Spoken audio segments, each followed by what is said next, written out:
just a bloke in a bar. What is up, ladies and gentlemen? Welcome to another episode of Bloke in a Bar, brought to you by the beer of sport, Bloke in a Bar beer. Grab a case, down your local. But I have the great man, Boyd Cordner, fresh off his retirement, looking fresh, feeling fresh. Yeah, mate. It's been a good time so far. It's been a good transition, to be honest. I've had a bit of time now to step away and relax, and then also still be involved in the club. So it's been a good balance at the moment. Yeah, it's being involved with the club, like the Roosters. I can't express how impressed I am with how far they've come as an organisation. Probably since Robbo got there, really. Yeah. I feel like the structures you've got in place now are at least parallel with the Storm, maybe even better. What's it like being in that? Have you? Because you've been there since before Robbo. I've been there since I was 16. So I knew what it was like before Robbo was there, and I think you just touched on there just the stability around the club. It's always been there with Nick, being in charge, but since Robbo's come on board, and I think we all sort of know the bloke he is now and what he's all about. So the two of them working together, the club's it's a great place to be at the moment. Yeah, I sort of probably wouldn't know any different because I've only been at the Roosters, but I'm glad to be able to call myself a one club man. Just everything from an outside looking in, like the recruitment is bang on, the getting the best out of players is bang on. What was it like last year? Because you were obviously, you had retired, but you were still in the coaching staff or just in the staff.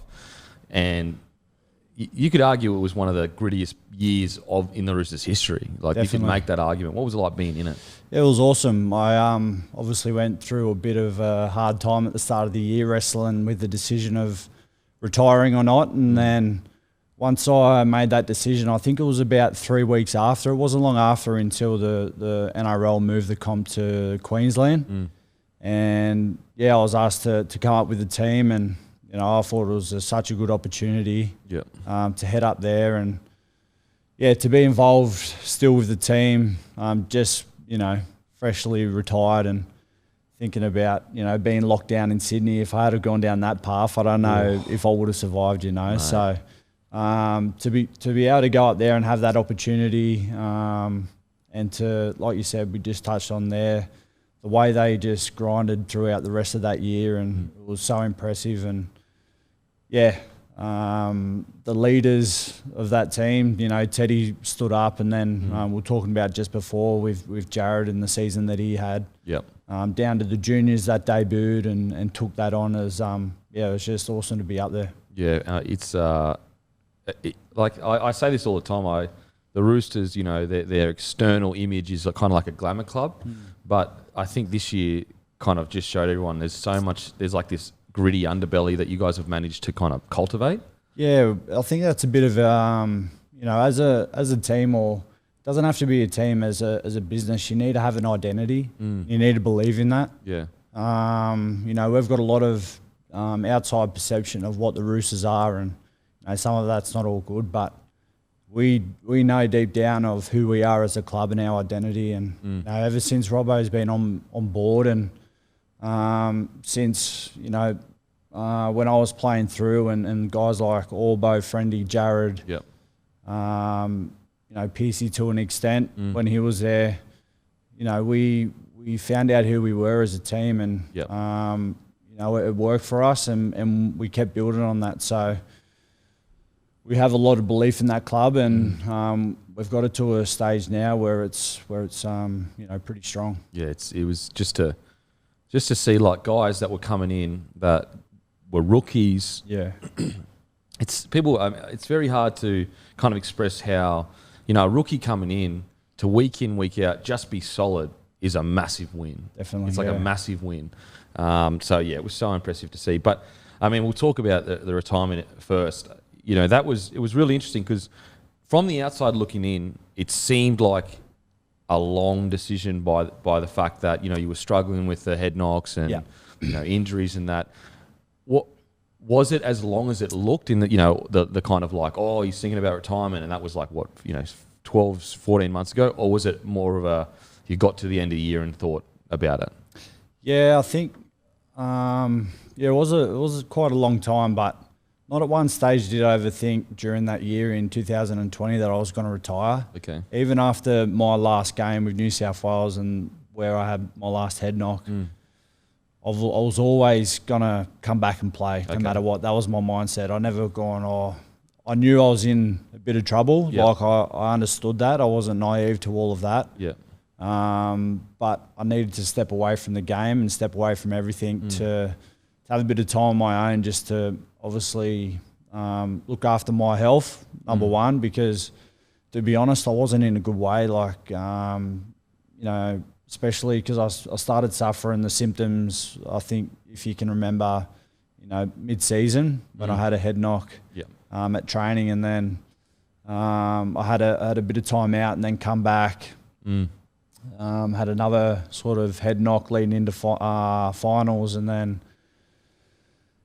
the Origin series was at the end of the year. So I was like, look, if I can just get through this series, like I'll have time to recover and be sweet. And obviously didn't think that I'd obviously be suffering another head knock. So when that happened, I just wanted to relax and get away from it all, and that was good for me. But like I said, I struggled mentally with it because I knew that I knew the situation that I was in, and but then again, like I said, I was always going to come back and play and do everything in my power to do that. Yeah.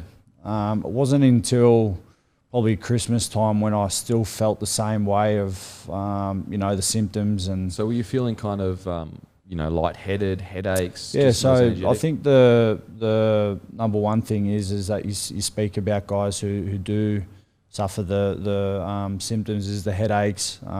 Sometimes you can be sensitive to light, noise. But for me, it was probably more the headaches, and it's a bit different to any other injury. If you have like an ankle or shoulder, you're always pretty sweet because you know it's going to heal. But with your head, it's a different ball game, mate. And I didn't realise that until I saw what was going through it. Still at that stage, I was still keen to continue on, and it got to the start of the new year. Doing pre-season, had a sort of different program to get back and play, and that was all going pretty well. And I'd go through periods where I'll be awesome. I'd wake up every day going, "This is what I want to do." 100%. I'm so motivated, and then something will just pull me back, and I'd slip in a rut again of going, what are you doing? Like, this is different. I've never sort of struggled with that before with any injury. It's always been like, you're sweet, like this is, and then it got to sort of closer to kickoff, and I was still having these thoughts like, this isn't right. Like, I'm pretty keen as, or like mentally can just put it aside and continue on. But I just kept falling back into these ruts, and I was like, well, this has never happened before. This is something pretty different. So then I had to listen to myself. And it's a tough thing to admit to yourself, eh? It was hard, mate. Like that was the hardest stage of it all, knowing that, I didn't have much time left to sort of make this decision. And, was I being selfish and reckless of, if I continued on to play knowing that I wasn't a full 100% right, that, I could potentially do some permanent damage or be something serious. And so I was thinking about that. I was wrestling with that idea. And then obviously I think the warrior and the footballer in you going, what are you doing? It feels like you're sort of giving up a bit. Yeah. So I had to wrestle with that for a bit. But then, I couldn't convince myself that playing was a 100% right call. So I had to eventually, sit down and then, just be real honest with myself. And it wasn't until then where, I thought that all that time that, the easiest thing to do was to, put your hand up and go, mate, I'm done, I'm no good. But, thinking on back on it now, the hardest thing for me to do was to make that decision to retire. So, after you got a bit closer, and then when my partner got back from work, and I said it out loud for the first time, and it was real. And then it wasn't long after that until I had Robbo Robbo over and let him know, and had a good chat with him. But after that chat and after saying it out loud, the relief that I had after that was just like a massive weight had just been lifted off me, like emotionally, mentally. And when after that conversation, after feeling like that, I definitely knew that I made the right call, as hard as it was. And that period where, you know, if you weren't close to me, you would have understood, you know, how hard that was for me, that period. But the feeling I got of relief after, and especially after the announcement, I knew that I made the right call. And I'm just so grateful that, you know, I had, you know, such good support around me at the time, and to help me, you know, especially the Roosters, to give me all the time I needed to make that call. And then my support network around that to be there for me when I was, definitely wasn't at my best. Man, I just, it's such a, because there's like, it's almost like, let's say you do your ankle or your knee, and the doctor says, look, you shouldn't play again because you probably won't walk again. It's kind of like that decision then becomes quite easy. Whereas like with head knocks, and you've recovered from them in the past, and we all have, like we've all got head knocks and recovered from them. It's like the fight internally is so tough. Like, am I taking the short, easy way out? Will I be sweet in 6 months? Or I had to take everything into perspective too with life itself. Like I'm at a stage now where I'm, you know, I'm not a young buck anymore, you know, and, you know, there's so much more to life than footy. I've come to realise, and your priorities start to change. And, you know, for me, being the age I am now, you know, I'm looking forward to sort of, you know, starting a family and everything. So that all came into my decision as well. And I think the fact that, you know, having the success that I've had in my career definitely helped with that decision as well. And it's just so unknown as well with the head, like just with all the studies that are going on at the moment, it's still pretty fresh. And, you know, I went through extensive testing and everything, and all of that came through really good. And,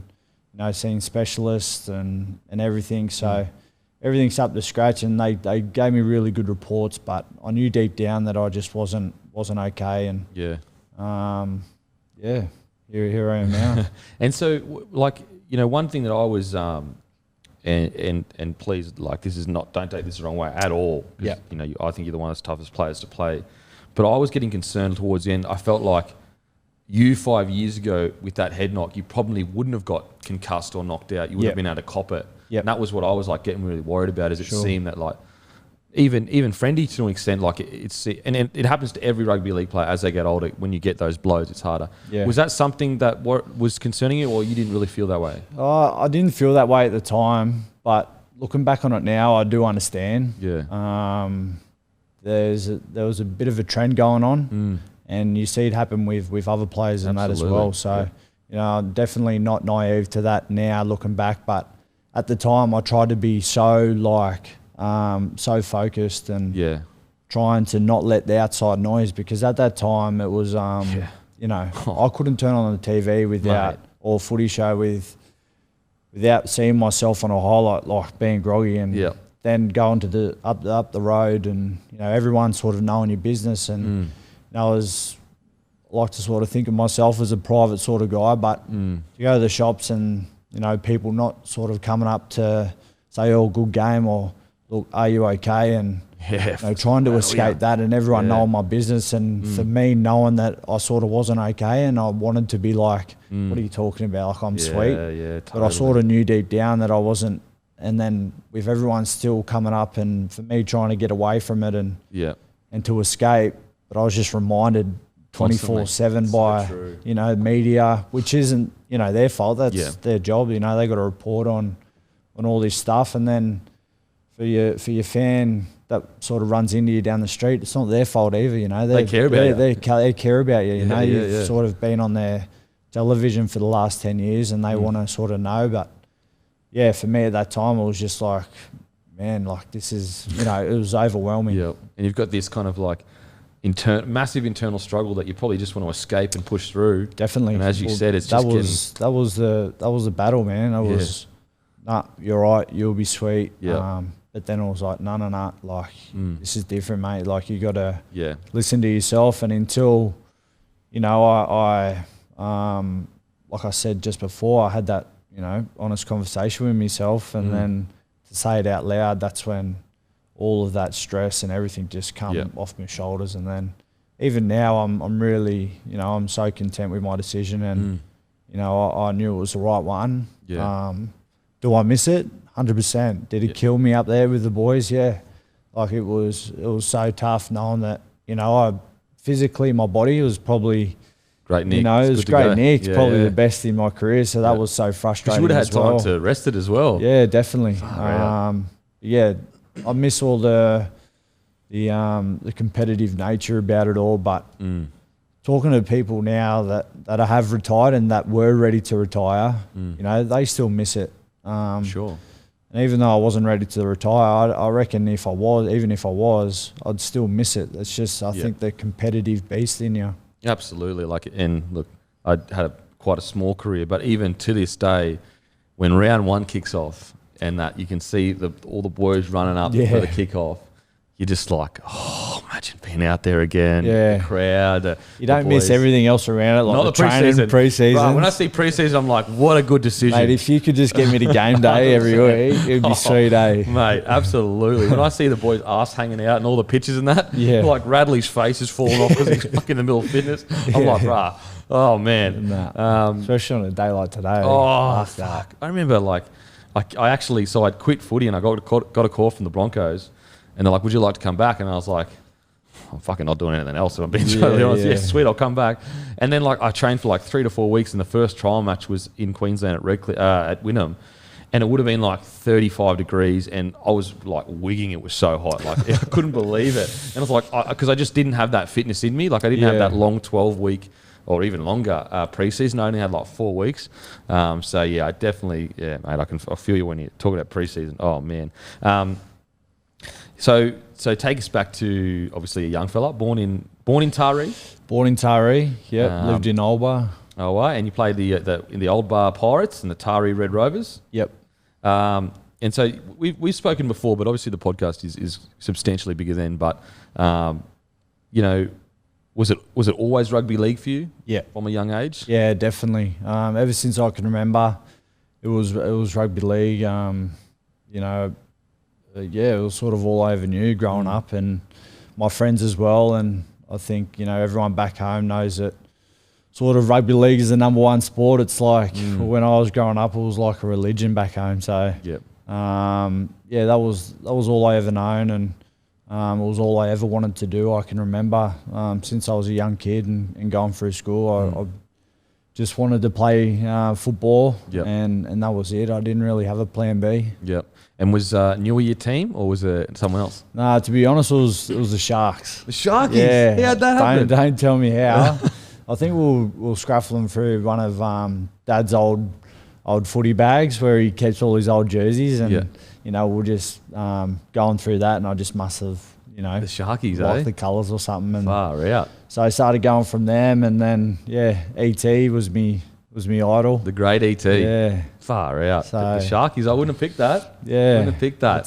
That's a different one. But so you're growing up, you're playing footy. At what point were you excelling early? Like there's some players that at a really young age, they're just standouts, but then they fade, or there's some players that struggle early, but then they come. What was it like for you? Yeah, I think I excelled pretty early, like straight away, and I think that's sort of when I knew that this is, you know, what I wanted to do, because I sort of knew that I was good at it from a young age. And you know, me and Wade Graham, you know, we've known each other for a while now. Oh, really?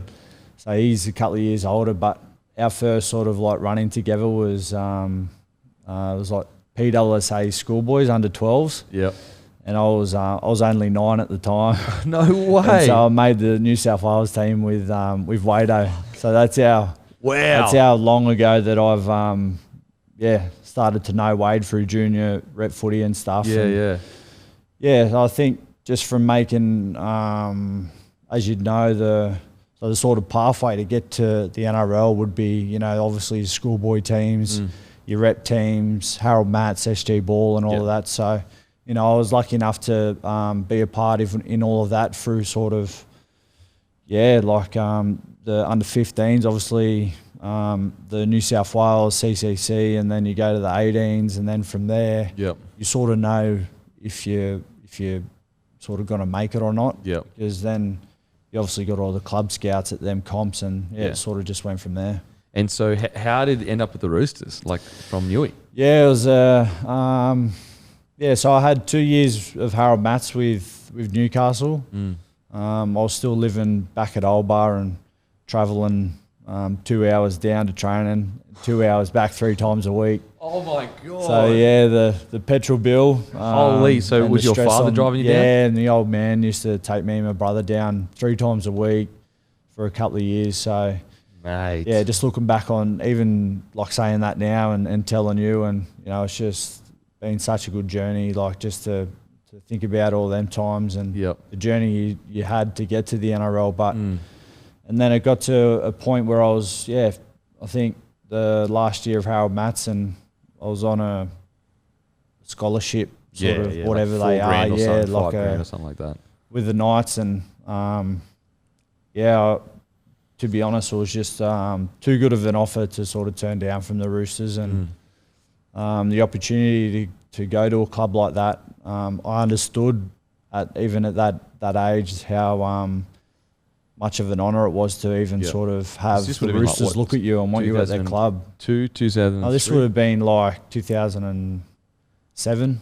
Yeah, 2007. So they were in 2 grand finals, 2002, 2004. 2008 semi. Yeah, 2008. So they just like come off that really dominant period. Yeah, but then they still had that aura about them of being the sure. you know, the glamour club. Yep. You know, eastern suburbs, and at that time they just you know, it was 2008 where they made the semi. Yep. And then it was against us. Yeah. And it was the most wild. It's like the most physical game I've ever played. Yeah. Honestly, it was like we walked in at halftime going, "What has happened?" Because I think he's had Marco Millie, Willie Mason, like just dogs that just killed us. Yeah. We the only reason we won that game was because we just had like such a crazy roster. Yeah. Otherwise, we would have lost for sure. Yeah, definitely through that period, you guys were. It's a joke. I don't know how everyone's a cat. That's for sure. I didn't get any brown paper bags. That's all I can admit. I didn't get it. So when you get down there, you're 16 years old. Yeah, 16 years old, and I can remember I finished we just played down to 16's grand final for back home, and we ended up winning that. And then I had my year 10 formal or something. And then after that, year 10. After that, Dad took me down the freeway and dropped me off, and I stayed with a family. And at Bondi at the time, couldn't even put you up in a big mansion. I know. Come on, put me up, brother. Mate, I was 16 at the time. Earn your stripes, mate. But yeah, it was. I can just remember I was just in over my head, and I was like, wow, this is real. But at the time, you know, I didn't feel that I was I was so, I don't know, I was just so motivated, and all I wanted to do was play NRL. So all the other stuff didn't really matter to me, like my age or, you know, what are you doing? You should still be up home, with your mates, and because you're just so focused on the goal. Yeah, that was just me and what I was about. And yeah, I can remember going to my first session, and that was just so overwhelming and daunting. But it wasn't until, you know, about a week through where I was like, I can hold my own here, like doing a couple of the defensive drills and everything. And then from that, I just got confidence, and then went from there. Wow, 16 years old, moving with the big boys. Yeah, did they go easy on you or not really? Nah, definitely not. 16. Yeah, so that was because a pretty good way to sort of start off, and to earn their respect. That's what my main goal was to sort of be involved and to be accepted, sort of thing. Was there anyone that stood out to you where you were like, wow, that's the level, like that's the fucking level? Yeah, well, I think Jake Friend stood out to me because he was only 2 years. He's only 2 years older than me, so he was 18 at the time, and I think he's played a couple of NRL games. But to see that his work ethic and the way he went about it, and how much respect he had off the playing group already. And so just coming in and watching that going, holy hell, like I want to sort of like, I want to be that. How do I do that? So I was just watching him and the way he went about his business, and I knew that I just had to, work hard and do everything I possibly could to earn these guys' respect first and foremost. And so did you have a trial match with first grade or anything? Yeah, I got thrown in. 16? Yeah, I played a SG ball game at Penrith, and then we finished the game and went over to the fence, and Peter O'Sullivan at the time was our recruitment guy who got me down to Sydney, and he's like, mate, grab your bags, we're going to go over to Campbelltown Stadium, we're going to, first grade's playing. I said, oh, sweet, I'm just going to go over and watch. He goes, no, you're playing. So I was like, holy hell, I went up and seen Dad, I was like, mate, you got to get over to Campbelltown Stadium, I'm going to, be playing. So I ended up going over there, and I still had my boots on from SG ball game, walked into the sheds, and, you got Fitzy and Nate Miles, Mark O'Mealy, and just jumped straight into the shower and the ice bath, and then put my gear on again, and then sat on the bench. I only got about 20 minutes, but for me being... Mate, that's wild. Absolutely wild. Yeah, it's still something that, it's crazy. Like looking at 16-year-old kids now, or even if I put myself in my dad's position where...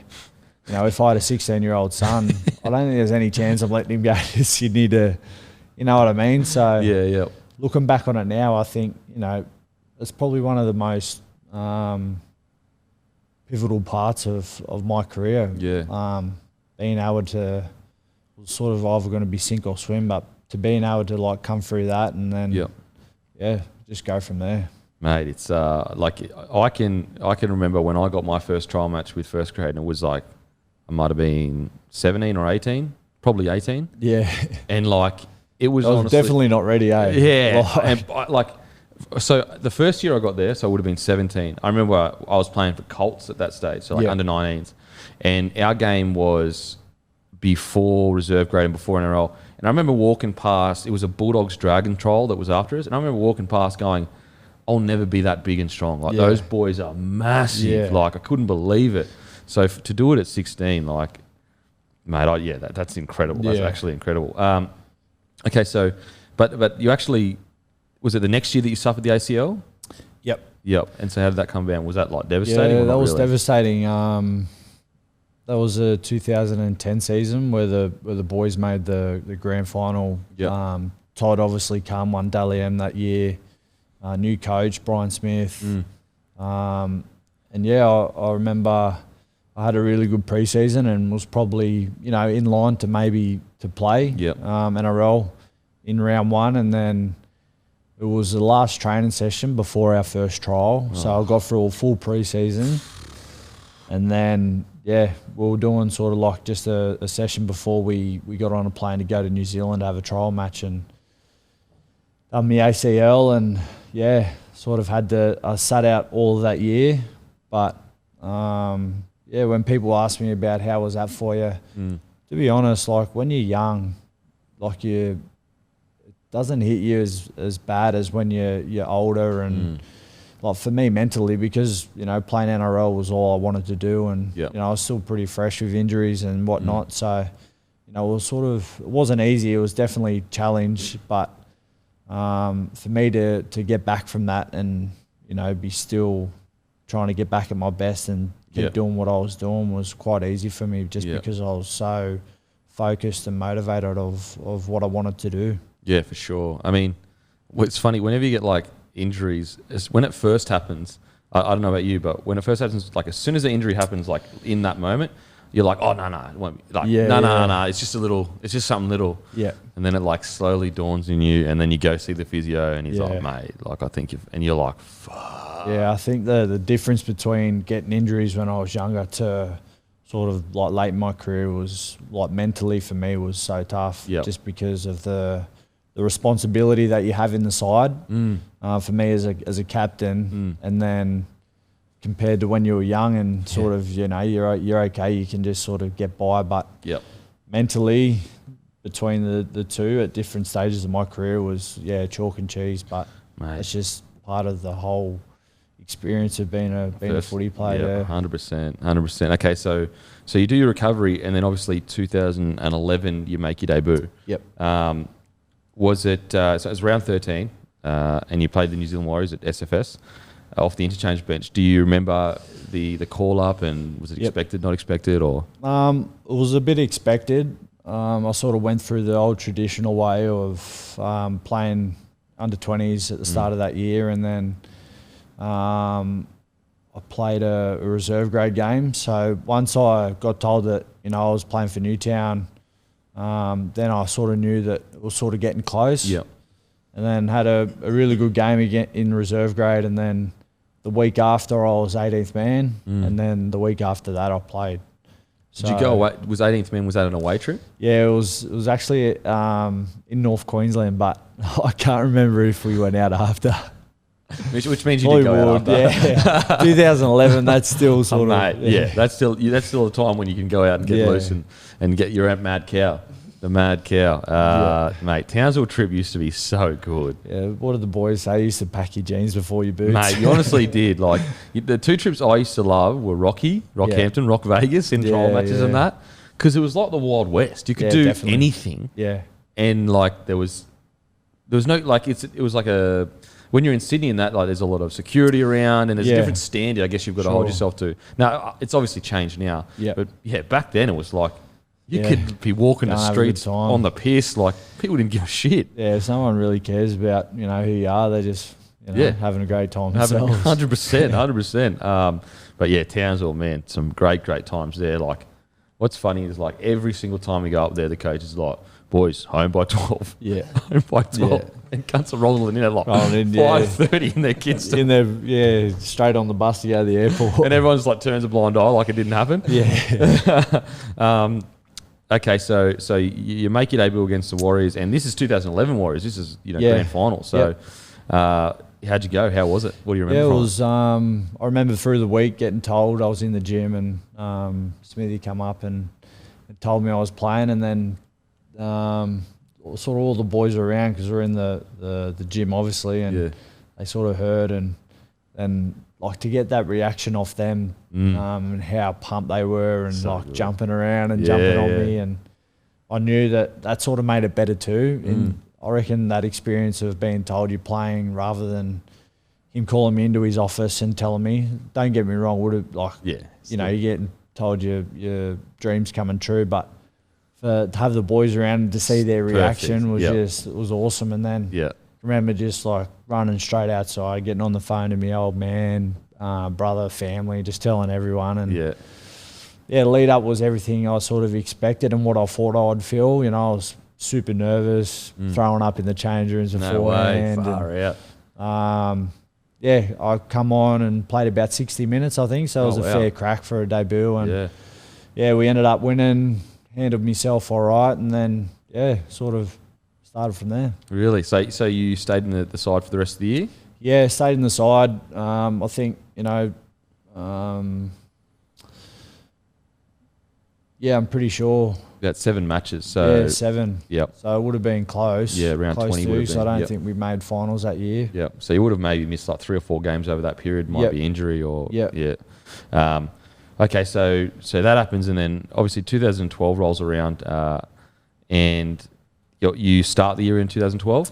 Yep, start the year, and then obviously felt like a first grader, but to be honest, I didn't feel like I was still learning my way, to be a first grader. I wasn't quite there yet, but I suppose that's what every NRL player has to do. Sure. Every player you got to. It's almost like, to explain it to like footy fans and that, it's like you feel like a first grader, like you've worked hard to be there, all right. Yeah. But like in situations where, do I take the ball? Is it should I do this or not do definitely. That? So it was just sort of me feeling my way, and I was not happy to be there. Like I wanted to win and I wanted to play my best, but. I just didn't feel like I had an impact on the game, really, on the result of a game. And that didn't really come. So I had that year, and then by the end of that year, I was, confident, and then 13 come around, and then that's when I sort of felt like a first grader. Yep. And so 2012, round 4 against the Storm, you score your first try. Yeah, it was pretty. And it was the only try that you scored. I can remember it too. It was my first try. Jeez, I won't be telling me kids how I scored it. Should be a 50-metre line break. But I can remember, I think I must have, I picked up a loose ball and just got it down or something. Nothing to write home about. Oh, that's great. You ended up end of the year with four meaties. Yeah. Scoring 4 meaties. How good. Actually, you know what was crazy? Like, not crazy, but about your career is like, I feel like in the earlier part of your career, you actually, there was like a part of your game that was not flashy, but you were a very attacking orientated player. Like you would hit really good holes and score a fair few tries. Whereas I feel like the end of your career was more of a leader's role of like taking the shit hit ups, like doing. Is that accurate or not really? Yeah, a little bit. I think in 2013, when I said that's when I sort of felt like a first grader then. I think I scored maybe 9 or 10 tries that year. And I think that was just to do with the weapons that we had in that team that year, like the opportunities that were created. And then as my career went on, I'm not sure if it was a conscious decision. I don't think it was. But the way we played as a team, and I was talking about to you before, our identity. I think that my role and how I played or how I turned up every week was, I just wanted to do my job, and I knew that sort of helped us to win the game of footy. Yeah, because I mean, you know what? It probably coincides with the fact that, Robbo came in at 2013 and built up the identity. So obviously that is going to change. But 2013, when it gets announced that Robbo is coming in, what was the feeling around like the place? Could you ever imagine that he would turn into the coach he is now? Not at the time. Yeah. I didn't really have much to do with Robbo, but he come to the Roosters with Brian Smith. He was assistant coach for Brian Smith in 2010. Okay. So he was taking care of our defence there, and then he got an opportunity to go to France with the Catalans, and then had a couple of years there, and then come back to, obviously coming back to the Roosters. And, we knew who he was and what he was about, but we never sort of seen him as a head coach. So it was still a little bit unknown for us too. But once, his first meeting that we had with him, we knew that, this guy's different. And I think for him to be only, 37 or something, young, one of the youngest coaches we've seen. To just demand that respect straight away from the playing group, and just what he said in that meeting. One of the first things he said is like, "We're going to win the comp this year." There's like didn't shy away from the fact that not like, "Hey boys, how you going?" Like I'm pumped to be here. It was just like bang, hit you between the eyes. This is what. And from then, you just knew what he was about. Like, he's he wants to win. He's a winner, and he's hasn't changed. He's just evolved into this great coach. Man, his trajectory right now is probably going to be one of the greatest. If he wants to stay until he's 70, like Wayno, he can sort of like he'll win like he's sweet now. 10 premierships. Like, think about it. What is he like? 45 now? 46? Yeah, like he would be. Yeah, 44 years old. So you're Um, telling me the Roosters aren't going to win another few? Like, it's incredible. Yeah. It's incredible. And I love, like, I've never met Rob, obviously, but like, just obviously watch a lot of footy, and then I hear people talking about him. I love that. It seems like he doesn't suit the typical coaching mold. Like, you've got your Wayne Bennett, very kind of old school, not too technical. Then you've got your Bellamy, who is like very technical. But then you got Robbo that seems kind of like almost philosophical, if I could say. And again, I've never met him, but it's such a feeling I get. Yeah, definitely. And I think the experiences that he gives these players, that you just wouldn't even like imagine that.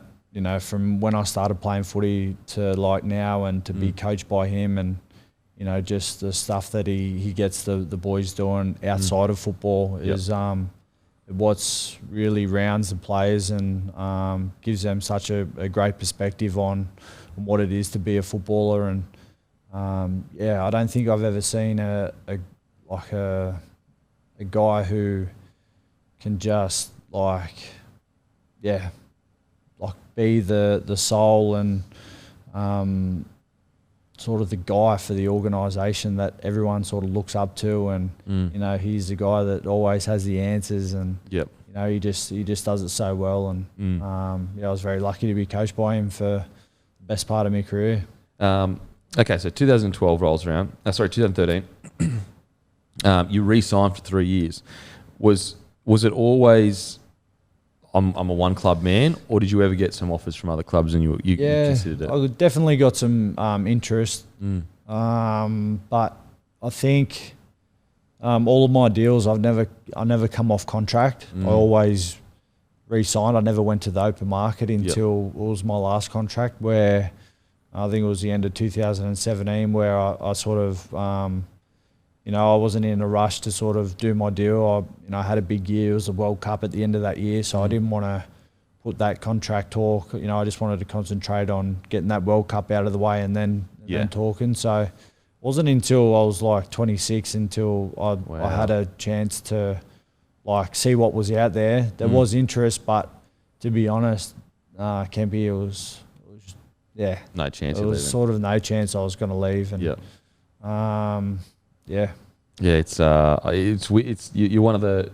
truly very rare player where at no point was I over he might truly, and understandably why players do test their value, because at the end of the day the club's trying to get you for as cheap as possible, because the goal is the Premiership. The goal isn't to spend all their money on one player or whatever. For sure. But it was always. I mean, it shows you how much they think of you though. As a fringe player that's been on the fringes and that, my contract talk doesn't start until late in the year, whereas their main players like yourself, they don't even want you to get off contract. So they it shows you how much the Roosters have wanted you there from the get-go. That's the thing too. If there was a whisper that they sort of didn't want me, or then I would have been, that's their wishes, but they always sort of wanted me around. So for them to show that faith in me, that's all I needed. Absolutely. That's all I needed. Man, it goes such a long way. Oh, it's big. Just to be wanted, and to get that phone call of mate, we want you here and we think you can be this, that, and that. Whereas as a fringy, it's almost for example, when I went to the Warriors, the reason was they sat me down there look, you're the third winger in the pecking order right now. It's Darius Boyd, Steve Michaels, and it's you. And I was like, I'm a first grader. I'm literally currently playing first grade. I was a top try scorer for Q Cup, essentially 2 years in a row. And it wasn't even about the money. It was about the fact that I felt like they didn't want me. They were going to pay me minimum and put me in reserve. Sure. Whereas the Warriors were saying to me, even though I played fucking terrible, but they ended up saying to me, they wanted me there. Yeah. And I think absolutely. And I think you'd be surprised how many players leave clubs not about money, just because they haven't heard from the club. Mate, we want you here. We want you to be a part of it. Definitely. Anyway, so 2013, you get selected for New South Wales country. You play second row in the win at Coffs Harbour. Then you get selected for New South Wales team, and you come off the interchange bench. How did that call come about? It was because you would have been 30 games into your career, maybe? Yeah, I was only 20 years old at the time, and it was game 3. The decider in 2013. Oh my God! To be honest, I didn't really get selected to be in the team. I got selected as 18th man, or in the 20 or wherever it was, the squad. Kind of bringing a young fella through, get him in the system and feel it all. Because Birdie, he hurt his ankle. Greg Bird hurt his ankle that week, so I was sort of just in there to, if he wasn't good to go, then I'd get the call up and.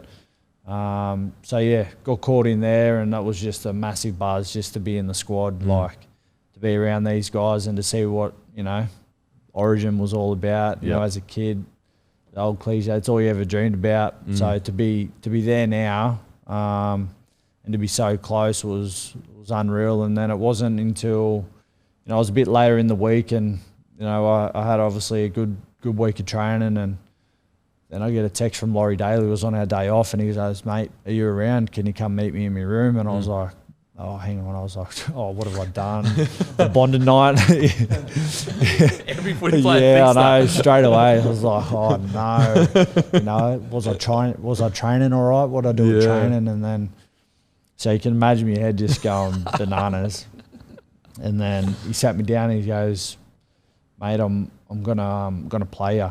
Like, and Birdie was sweet still. He goes, I just want you in the 17. Yeah. And then me and him just started breaking down crying in his room. Wow, like, it was just such a good feeling. And ran outside on the phone with my dad, family, whatnot. But that was just such a great experience to be able to do that. And then game day comes around, and I remember in the sheds, and Aaron Woods, I think he played his debut the game before me, and he goes, mate, get up the front of the line.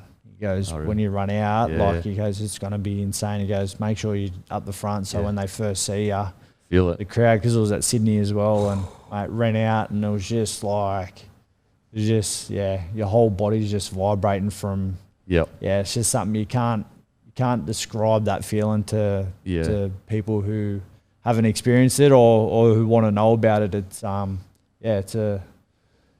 a pretty addicting feeling because you just want more of it after that. It's one of those things where, and obviously I didn't play Origin, but I played in front of Suncorp and that. It's like truly one of those things that at the end of your life, it can, thinking back on it, like can content you. You're like, I can't believe I got to experience that. How lucky I was. It can be dangerous too though, because you can't manufacture that feeling anywhere else. Yes. So it's I think that's one of the things that people struggle with when they retire is missing that feeling, and you can't manufacture it anywhere else. Like literally nowhere else. Like you go out on the weekend, do whatever you want. There's no greater feeling than like, it's almost like you're not going to war, but like you're going to something. It's just weird. Like you're just scared out of your brain, and then like you get in there and you just and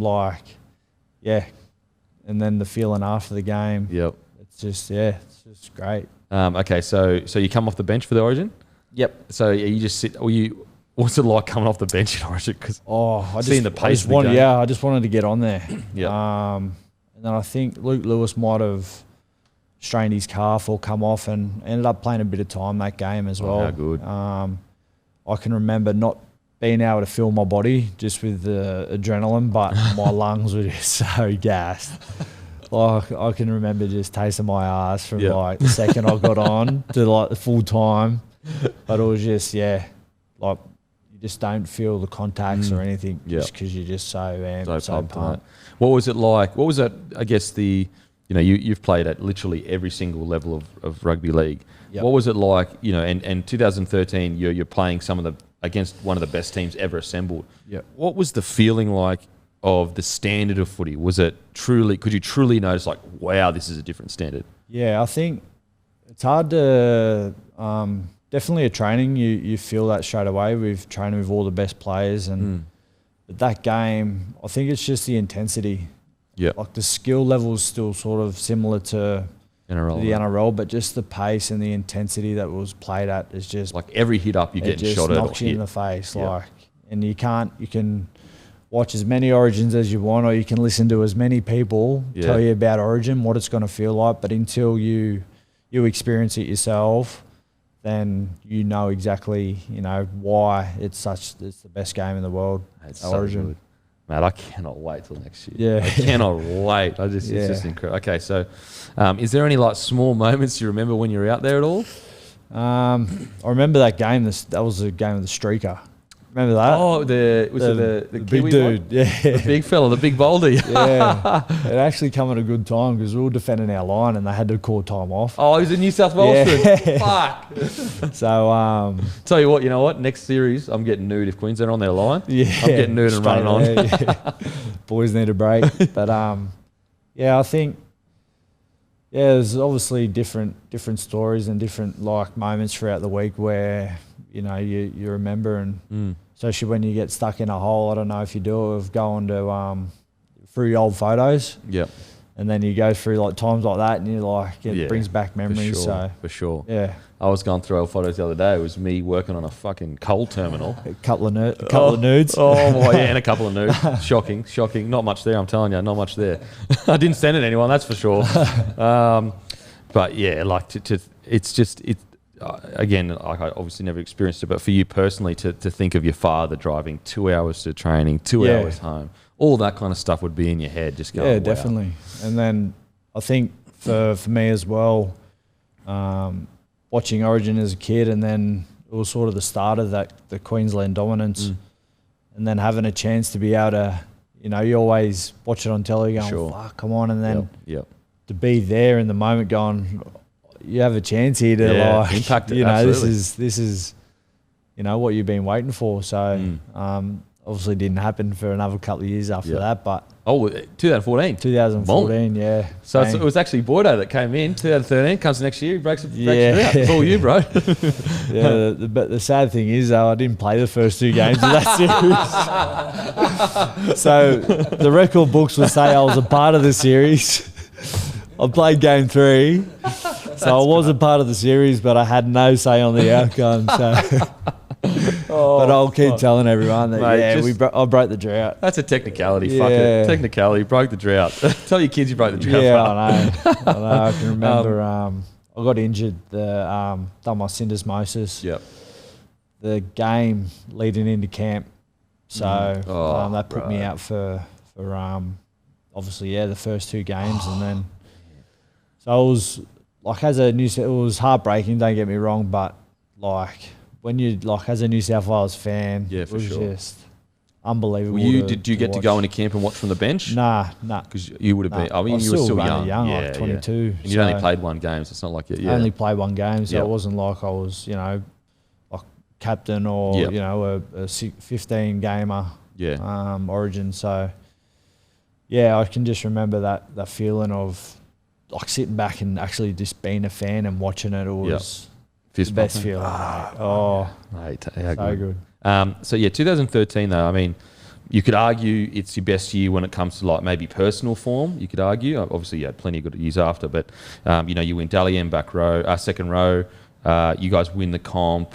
It's just, you make Australia and you play against Fiji. But I wanted to talk about. So this year, Sonny Bill rocks up. Yep. Jennings. And Maloney. Luke O'Donnell. And Luke O'Donnell. Yeah. He was jacked. Big boy. He's a beast. Fucking oath. Like, man, people, like, Roosters recruitment is just fucking so good. Good. So, what was there? Obviously, Robbo had come in and said, we're winning the comp. Yep. What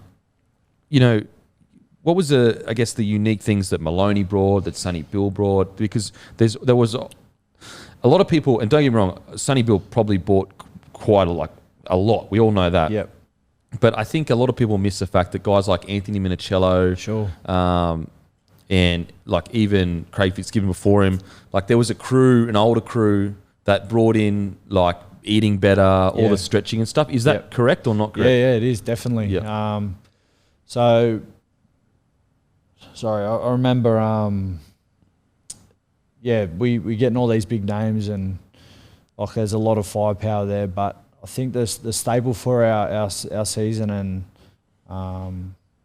and that year was based around defence, and we have all the skill in the world, but if we don't want to work hard, then it means nothing. So I think that season it was one of the hardest pre-seasons I've ever done, and our whole season was based around just hard work and then obviously executing on game day. But that was probably the best team I've been involved in regards to like defence and how we held teams out. I think we held teams to 0 maybe 6 or 7 times that year. Wow. Which is huge, and it definitely got us to the last game of the year. And what was was there anything unique that Robbo was doing, like practically, in the sense of like training sessions? Like I spoke to Jackson Hastings, and he would talk about how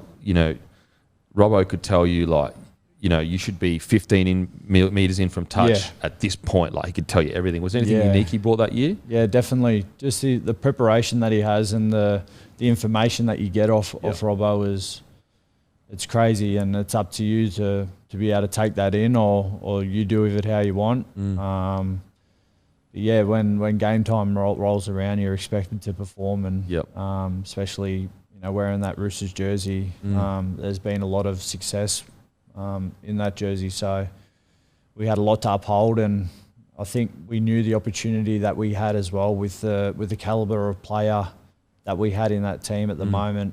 At that time, we didn't want to waste it.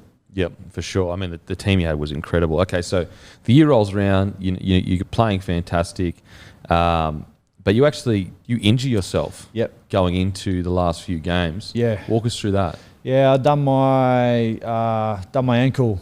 It was about maybe 4 weeks leading into the finals, and I had to have surgery. So, done my syndesmosis. Booked in for surgery, and at that time it was all pretty new, the surgeries and that around the syndesmosis injury. So, I remember getting the surgery, and then the surgeon coming into the room. I had all our Roosters medical staff there at the time, and they just said, "Look, what is it?" And he said, "Mate, this is a 12-week injury, rah rah." And I was like, "Well, grand finals in 6 weeks. Like, I want to be back for that." So we went out of that meeting. I just said to our physio, I was like, "Look, let's do whatever it takes.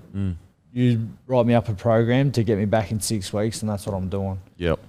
And just everything sort of worked out, and got back to almost being able to play the prelim. Yep. But they done that game pretty easy against the Knights, and it was sweet to go in the grand final. But I can remember the form that the boys were in leading into the GF, and I was like, this Robbo's not going to change the team here. Yeah. So I was stressing about that through the week, but when I went into his office and he called me in and said that I was going to be starting, it was just far out. It was go time. You play the Seagulls? Yep. This is your first grand final. What was it feeling like going in? I think it's just the only thing you think about as a footy player, and that's your number one goal at the start of every season. For sure. And you hear players, or you see great players who haven't even won a grand final or played in grand finals. So to have that opportunity so early in my career was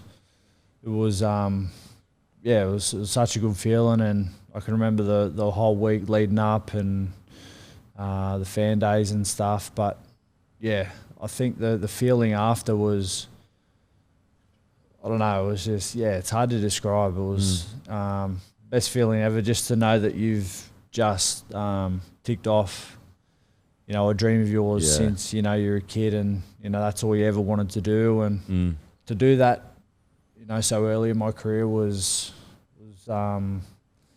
just such a relief, I think, knowing that you've done it. Yeah. And you don't have to worry about it. 100%. I think if I got to later in my career going, I haven't got many years left, you start to have that pressure on you too. For sure. So for me to tick that off early in my career, I think it was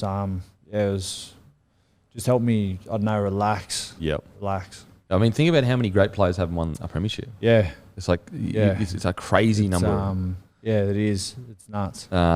Do you remember anything specifically from a game, like a small moment where you were at the pump or something like that? Yeah, we were down maybe 8 points or 10. I think we were down 10 points in the second half, and we're like, it's not meant to be like this. Yep. And then I think Sonny made a break and set up a try for Skids in the corner, and then we got another quick try with Aiden, and then we were up by 2 points.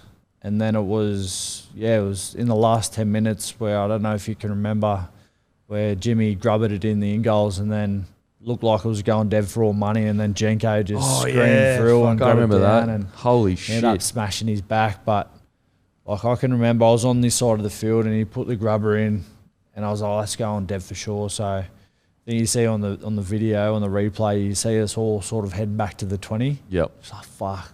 and then out of nowhere you just see Jenko just like scream through, grab that and put that ball down, and Jimmy nailed that kick, put us up by 8 with about 5 to go, and then from then it was just sort of that feeling on the field where you know you won with the boys, and you know you're packing the scrum and you couple of ass taps, like you fighty oath. Yeah, it's the boys kind of looking at each other like, can you believe that's that just happened? the stuff that just sticks in your mind, and you think about it all the time. I spoke to Anthony Minicello, and he said that at the start of the year, Robbo actually said to you guys, your biggest issue is you're not a second half side. Yep. And it's so crazy that it came to fruition that you won the grand final by a second half performance. Yeah, definitely.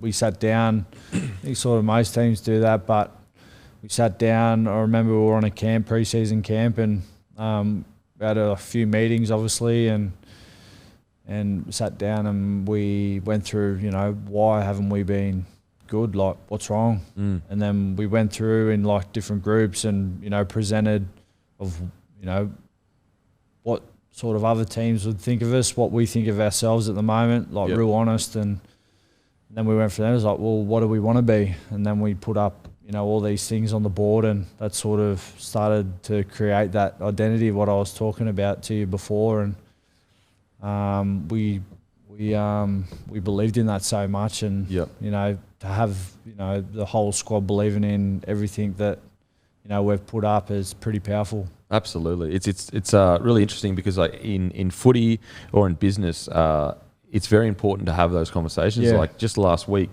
you know, we had nearly 2.5 conversation at Bloke in a bar with the management team of like, what are we? Yeah, like, definitely. Who do we represent? Like in any situation, we need to be so clear, like, of who we are, that even if I've never met a person that works for me, he's going to do the right thing, or she's going to do the right thing. And I guess it's similar with the Roosters, is like, you've got certain principles you believe in. So when you're on the field, in those moments where you might want to take a shortcut, you might want to let someone else do it, you don't do it because that's not what you're about. Sure. Yeah, man, it's what I know I keep harping on it, and I know that there's more coaching staff than just Robbo, but what I just find so impressive is that as 36 or 7-year-old, he was aware enough to put these like really important systems in place. Yep. A lot of coaches like that are veterans, haven't done that. So just shows his experience. Okay, so you win, the siren goes off. Who do you remember running? What do you remember? Who you're running to first? I don't know. That's all a blur. I remember it happened. So we ended up taking, I think, George Tafua out in the sideline, like near our try line, and I was running around. It was at the end where all the Roosters fans were. You know, they split them up. Good. And I can remember running over with Jared and just layering up with the crowd. Like, you just don't know. Like, it just takes you and you get lost in the moment. Yep. And then just seeing all like just the Roosters fans in front of you, and you just like, let's go. It's like just pure elation. Oh, it was crazy. And then you turn around and there's groups everywhere just jumping, hugging. Yeah, good. Yeah, so good. And the post celebrations, who was best on ground? Oh wow, I think there was a lot of boys that put their name up for nomination. Yeah, she went on for a while, celebrations as they should. But yeah, it was such a good time. Yeah.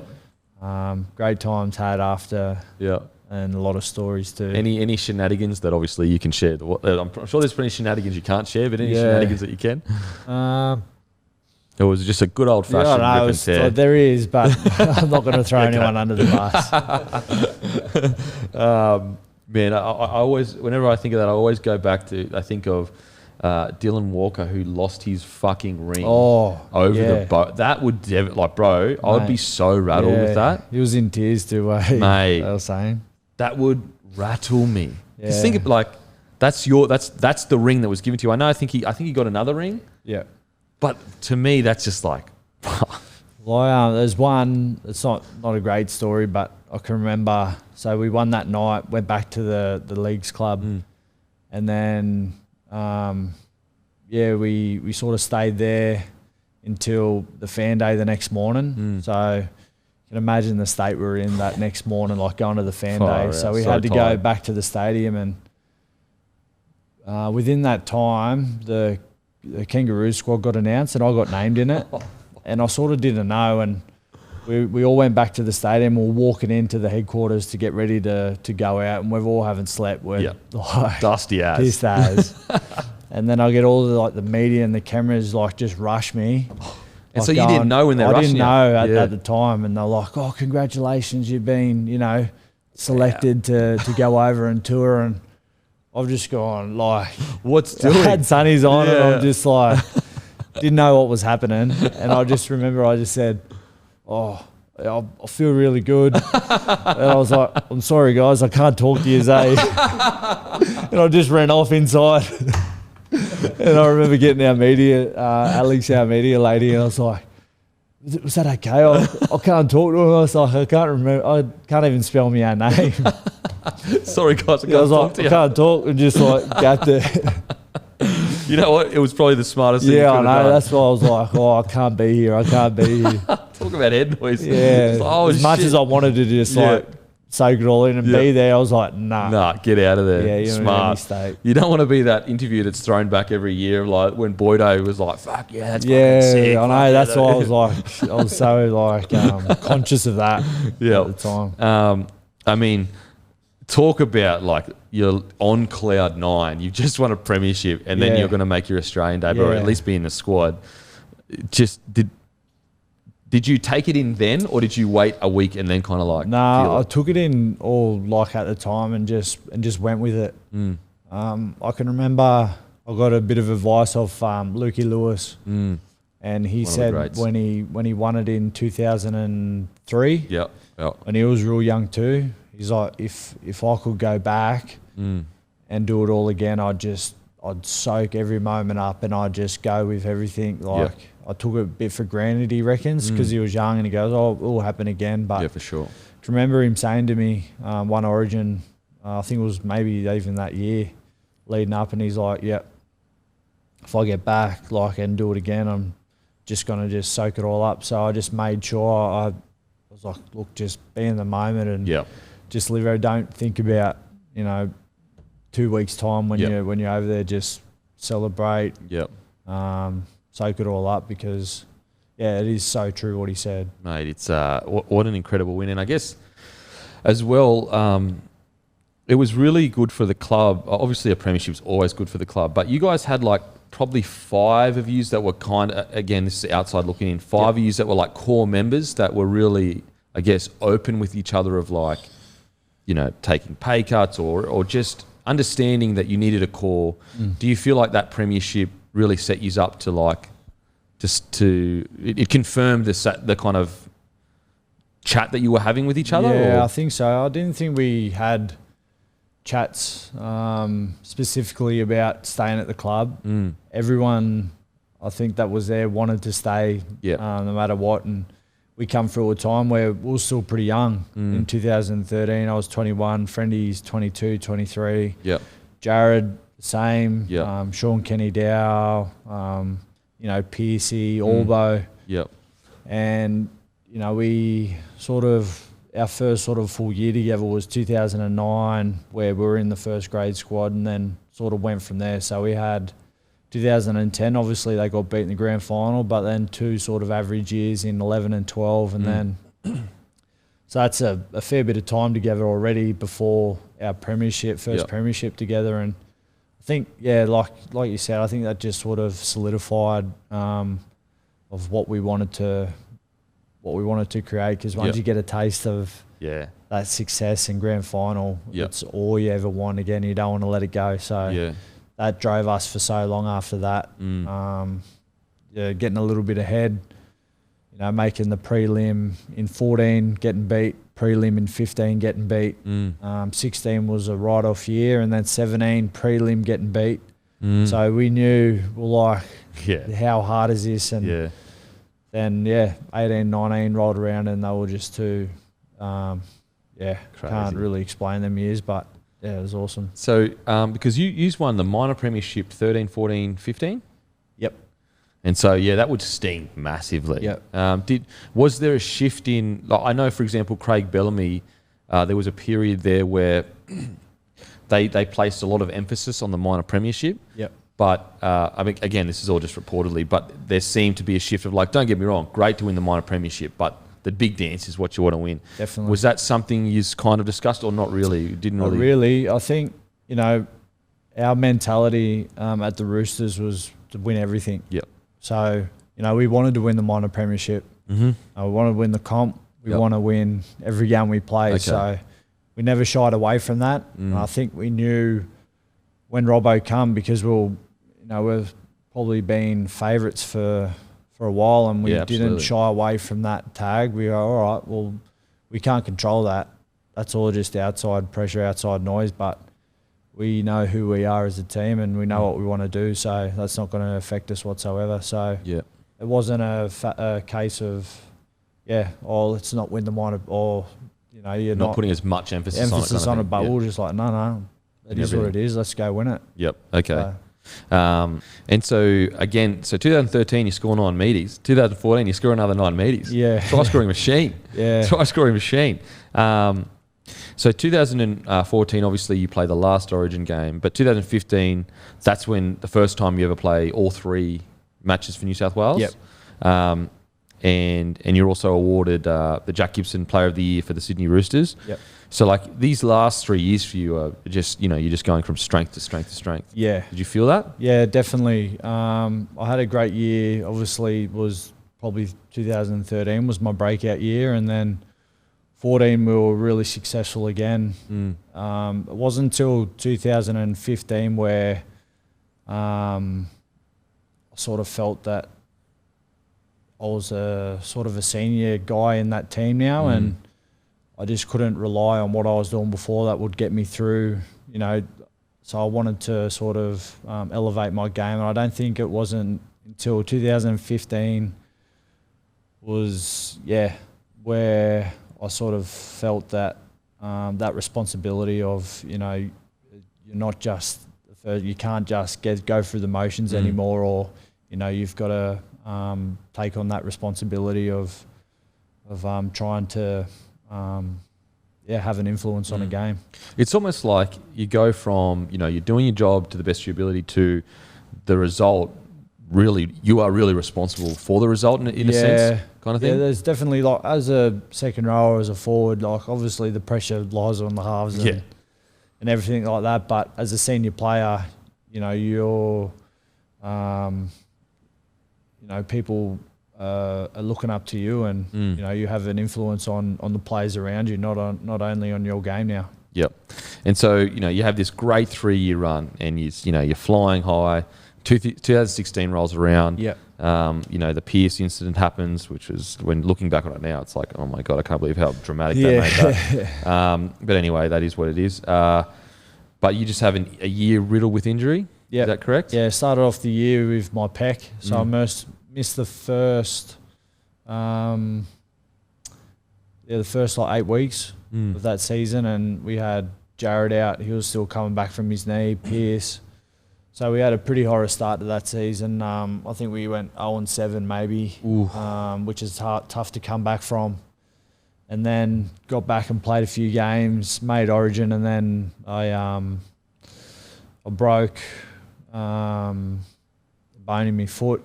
Oof. And then that put me out for another 5 weeks. Yeah. So it was. Just couldn't get it. Just couldn't play that consistent footy. So that was a sort of a bit of a write-off year. But I felt every game that I played was still, I was still performing. Yeah.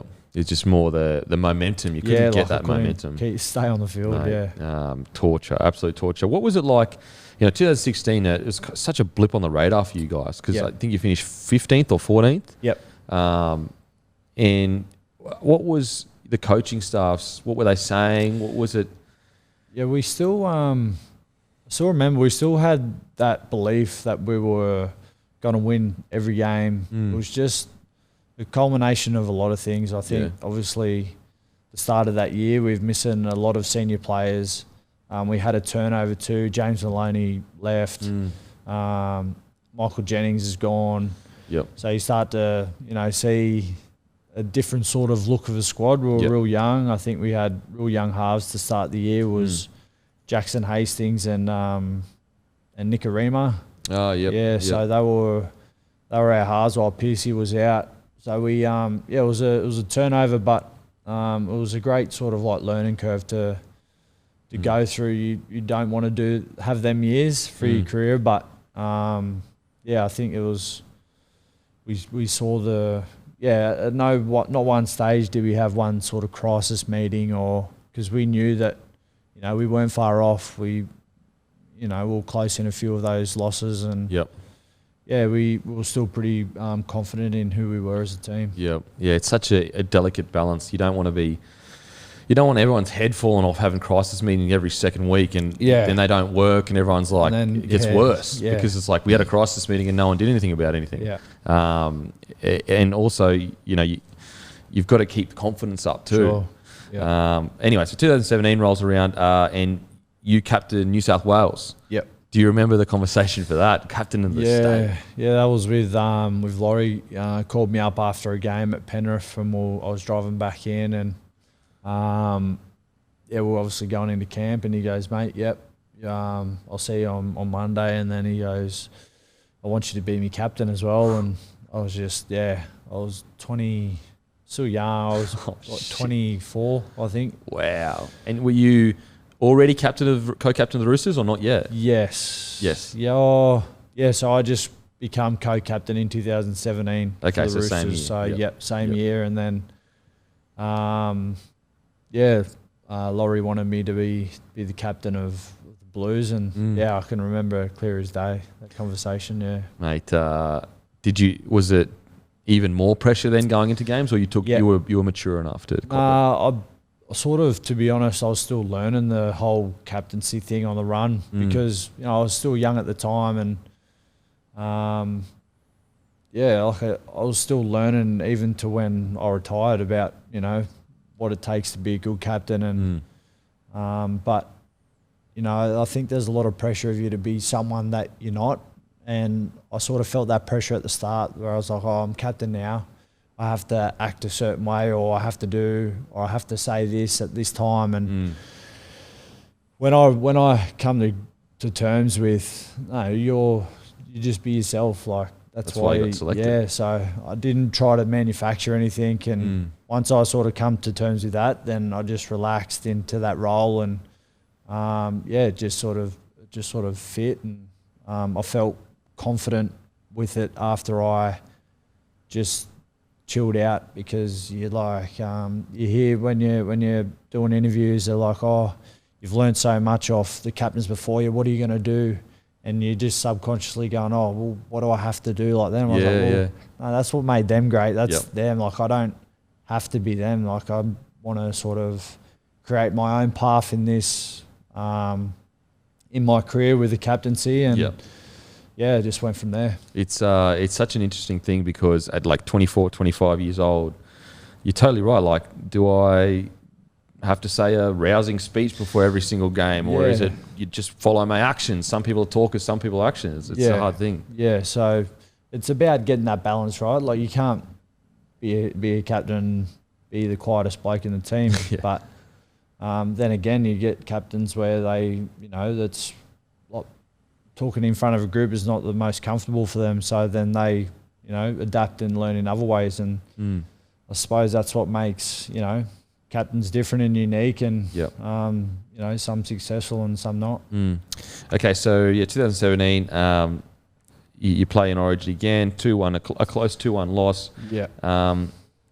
But you also get selected for the Australian final World Cup squad, and you score the match winner, the only try against first England. and last try scorer. Mate, how good, how good. I mean, that game was surprising. Like, I thought you'd blow them off the park, but they battled hard. Yeah, definitely. And you win the World Cup. Yeah, it was such a big year too.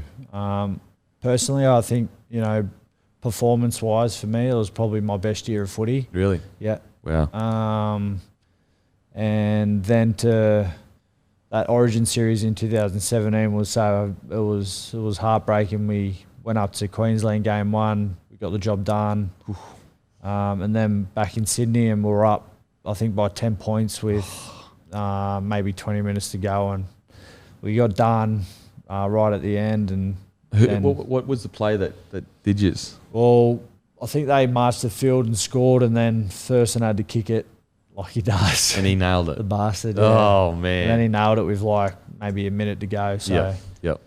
they won that game, and then we had to go up to Suncorp again, and we ended up falling short. So that definitely stung, and then we got beaten the prelim for the Roosters that year, which hurt. So it was a tough year emotionally, falling short. That was the year where like Cowboys were underdogs and you had a much better side and they just ambushed you. Yeah, we just got done at the end as well in that game. And so, leading into the World Cup and to be able to win that was just such a relieving feeling, good feeling to finish a year where I thought I played some of the best footy in my career. To end it on that note was it was great, and to be able to score a try and pick up man of the match was outstanding to have that sort of next to my name in such a big game. For sure, 100%.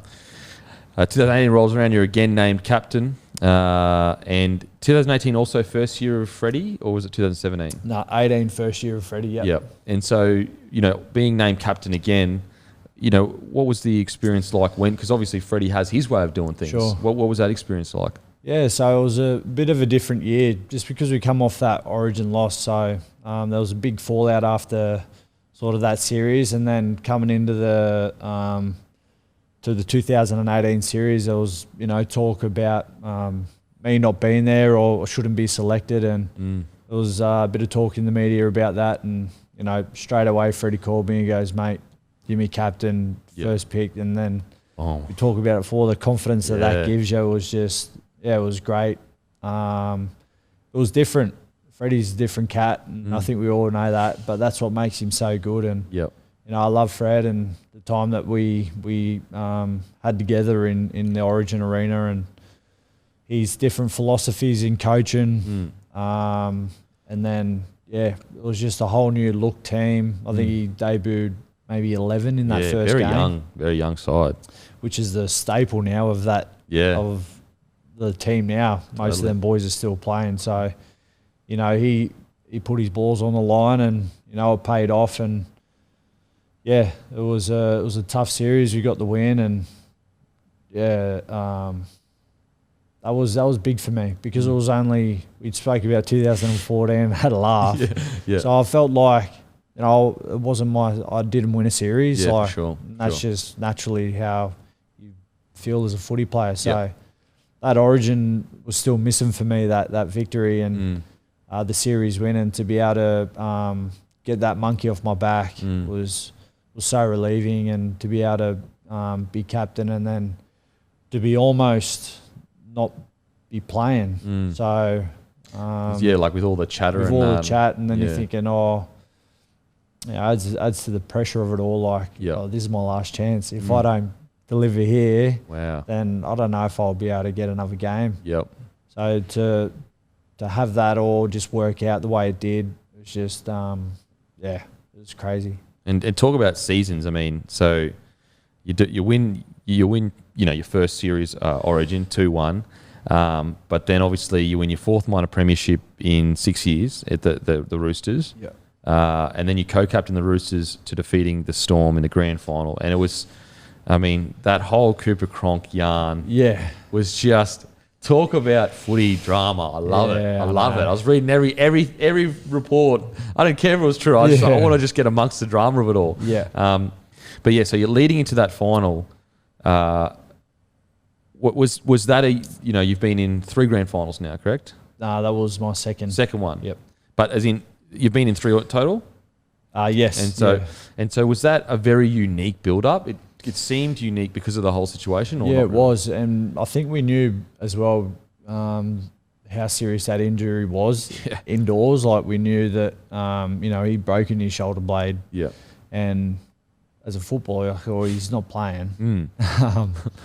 So at the start of the week, we were so pumped to be there. But then we also thought, the guy, our halfback, isn't playing. So at the start of the week, it looked pretty grim, and then it wasn't until about midweek where we had a meeting, and and Robbo got up in front of the room and was like, well, how do we feel? Like, what he's feeling, this and that. And then I remember Luke Keary got up. He goes, to be honest, I couldn't give a fuck who's playing. You know, I know how I'm going to turn up to play this game, and you know we're not losing. And then from that, we just knew that we just for Keary to get up and say that in front of the boys, and from that meeting, I just sort of had a feeling that we weren't going to lose that game. Yep. If Cooper played or he didn't. Wow. And it was looking like he wasn't going to play, Yeah. I think. So it wasn't even smoke and mirrors. It was genuinely... It was generally he was pretty busted. And then it got to like late in the week where they were trying everything, and they took him to see this independent guy who, you know, you can imagine the club had a million emails of, you know, they can fix Cooper Cronk. Yeah.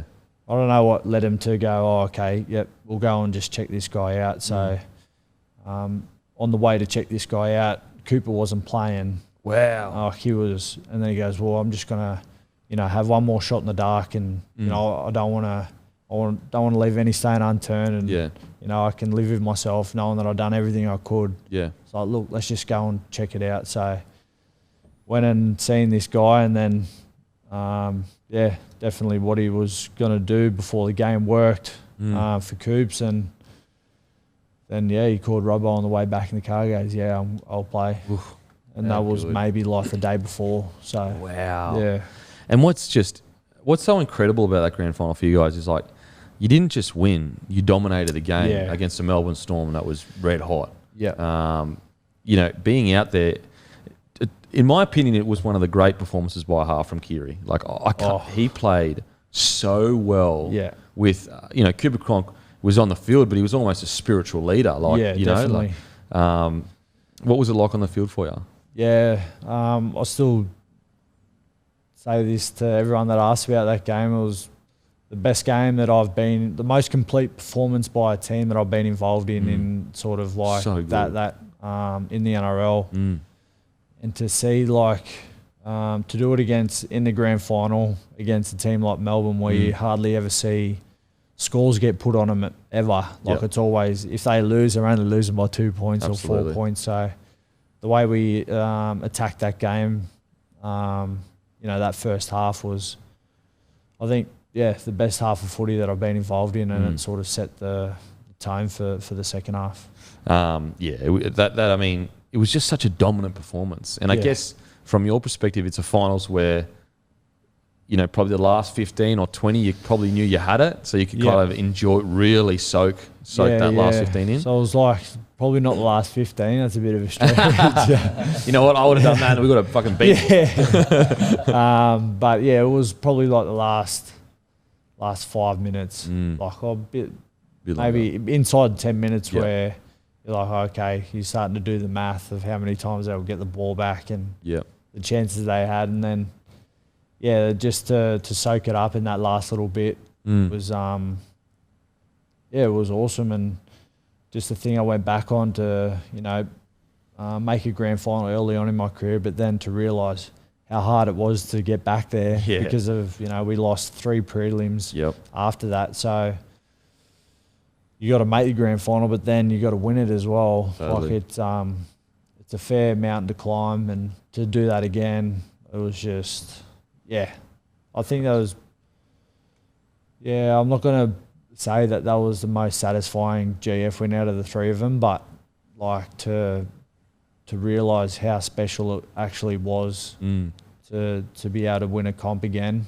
Yeah, that was definitely up there. Especially after like 5 years or 4 or 5 years of, it was, you know, not making it. Yeah, being close the game before. Yeah, so what an incredible win. I mean, and this just the way you play. You're totally right. It was some of the best club footy I've seen. And Luke Keary's performance in that match, wow, it was good. So not only that, you get named in the Australian squad, and you also get named as Australian captain as well. Yep. And so that year, you've captained the Blues to a victory. You've co-captained the Roosters to a grand final victory, and then that year you captained Australia. Yeah. What's the mindset like there? Because you're still, 25 at that stage? 26? Yeah, 26. Yeah. Yeah, I suppose by that stage in my career,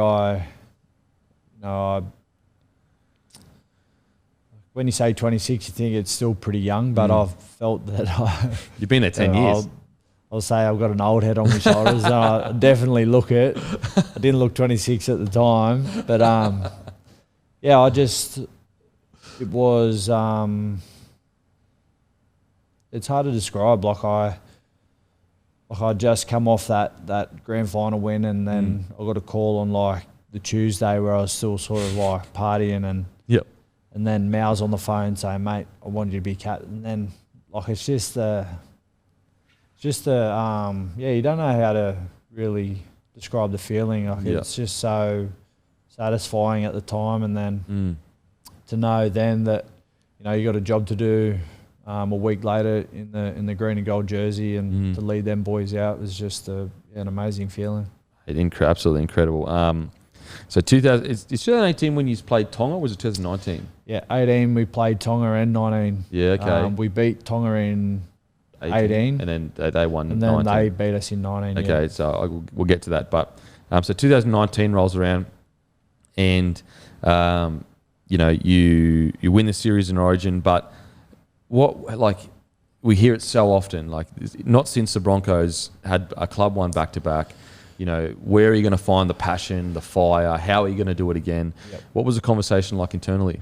It was just business as normal for us, and when you get a taste of that success and taste of winning a comp, you don't want to let it go, and you want to be there again, and you're willing to do whatever it takes to get into that position. So, we had a similar squad, and I suppose that helped us too to just take off from where we left off or finished. Yeah. It just sort of seemed to run pretty smoothly. But the one thing I do remember in that year is that we had a hell of a lot of injuries, and but then again, I think it was a blessing in disguise, because it unearthed some players like Satili Tupanua, who debuted in that year, and then obviously, so. And then it wasn't until sort of finals time where we got our full team back together, and we just said, like, this is it again. Like, we don't want to let this opportunity slip. And I think that was probably a more impressive final series that year than the one before. Yeah, it was, mate, incredible, absolutely incredible. So you're leading into. We'll talk about Origin as well. Like, you won back-to-back series as well. So at this point, are you just kind of like, mate, how good's life? Like, it's such a good time. It's easy winning. Yeah, definitely. How good's footy when you win? I've been on the other end of that in Origin, where I've lost, and you have to deal with the fallout. So,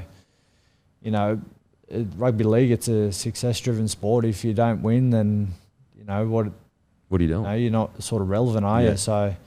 To always be successful in what you do, it helps, and especially at that level, just to see how big Origin is. You've got Roosters, but Origin is so much bigger than football, isn't it? Intense. It's so intense too. Yeah. Like, everything is just ramped up. Yeah. So just everything around that, and to be able to go back to back was ridiculous, mate. Back to back in both, in Origin and so this grand final rolls around, and you obviously play Canberra.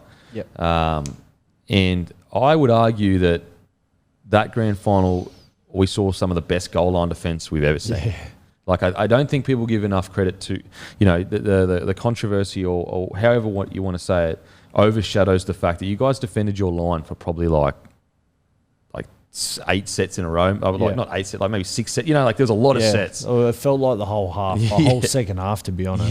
Yeah. Like, we still talk about that and how we just held on and kept turning up, but it definitely felt like that whole second half.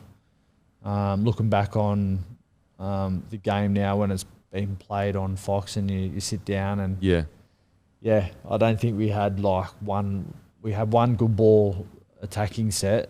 Yep. And that was sort of like near the end of the game. Mm. But yeah, that was just an amazing performance. A lot different to the grand final before. Yeah, where that's we what's so sort of got out crazy. to that lead. Yeah.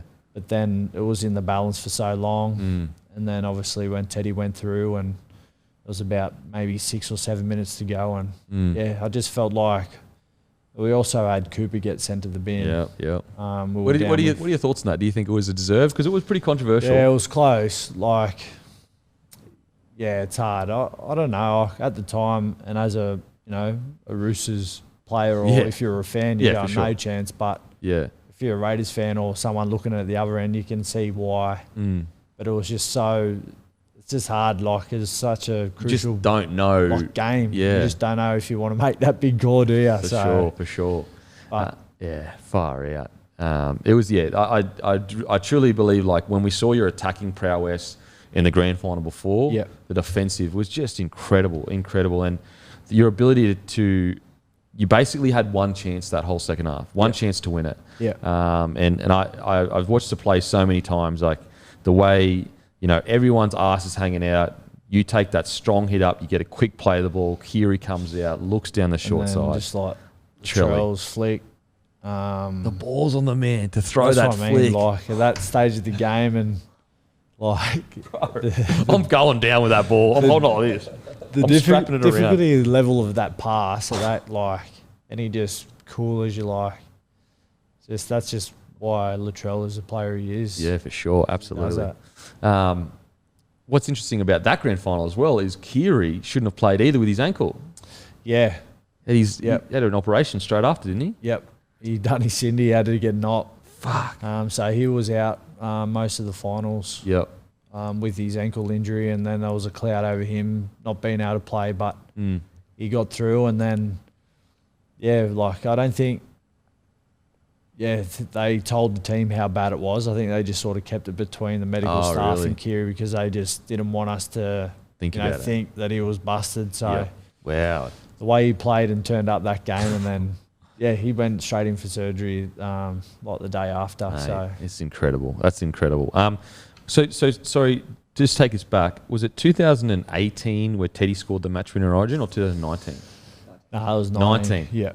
Mate, walk us through that.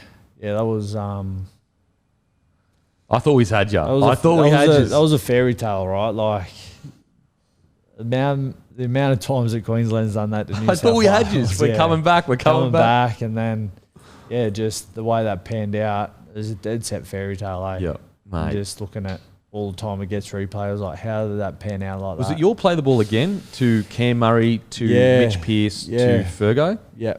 Wow. Yeah. To Turbo? No. Oh, yeah. Went to Turbo and then he drew past. Yeah. So Cam, Pearce, Turbo, the great Ferg flying down the wing. Stays in. Right. And guess who's there? Yeah, Teddy. And he goes over. Oh, man. And like even all the little narratives with that, like, Mitch Pearce, like, just been so, I think, unfairly treated by the media when it comes to the Origin. Definitely. Like, and for him, I know he only came in game 3, but for him to just get that win. Meant everything to him, mate. Like, just to say, you know what? Fuck you. Like, clearly it wasn't just me. Like, I come in, we got the job done.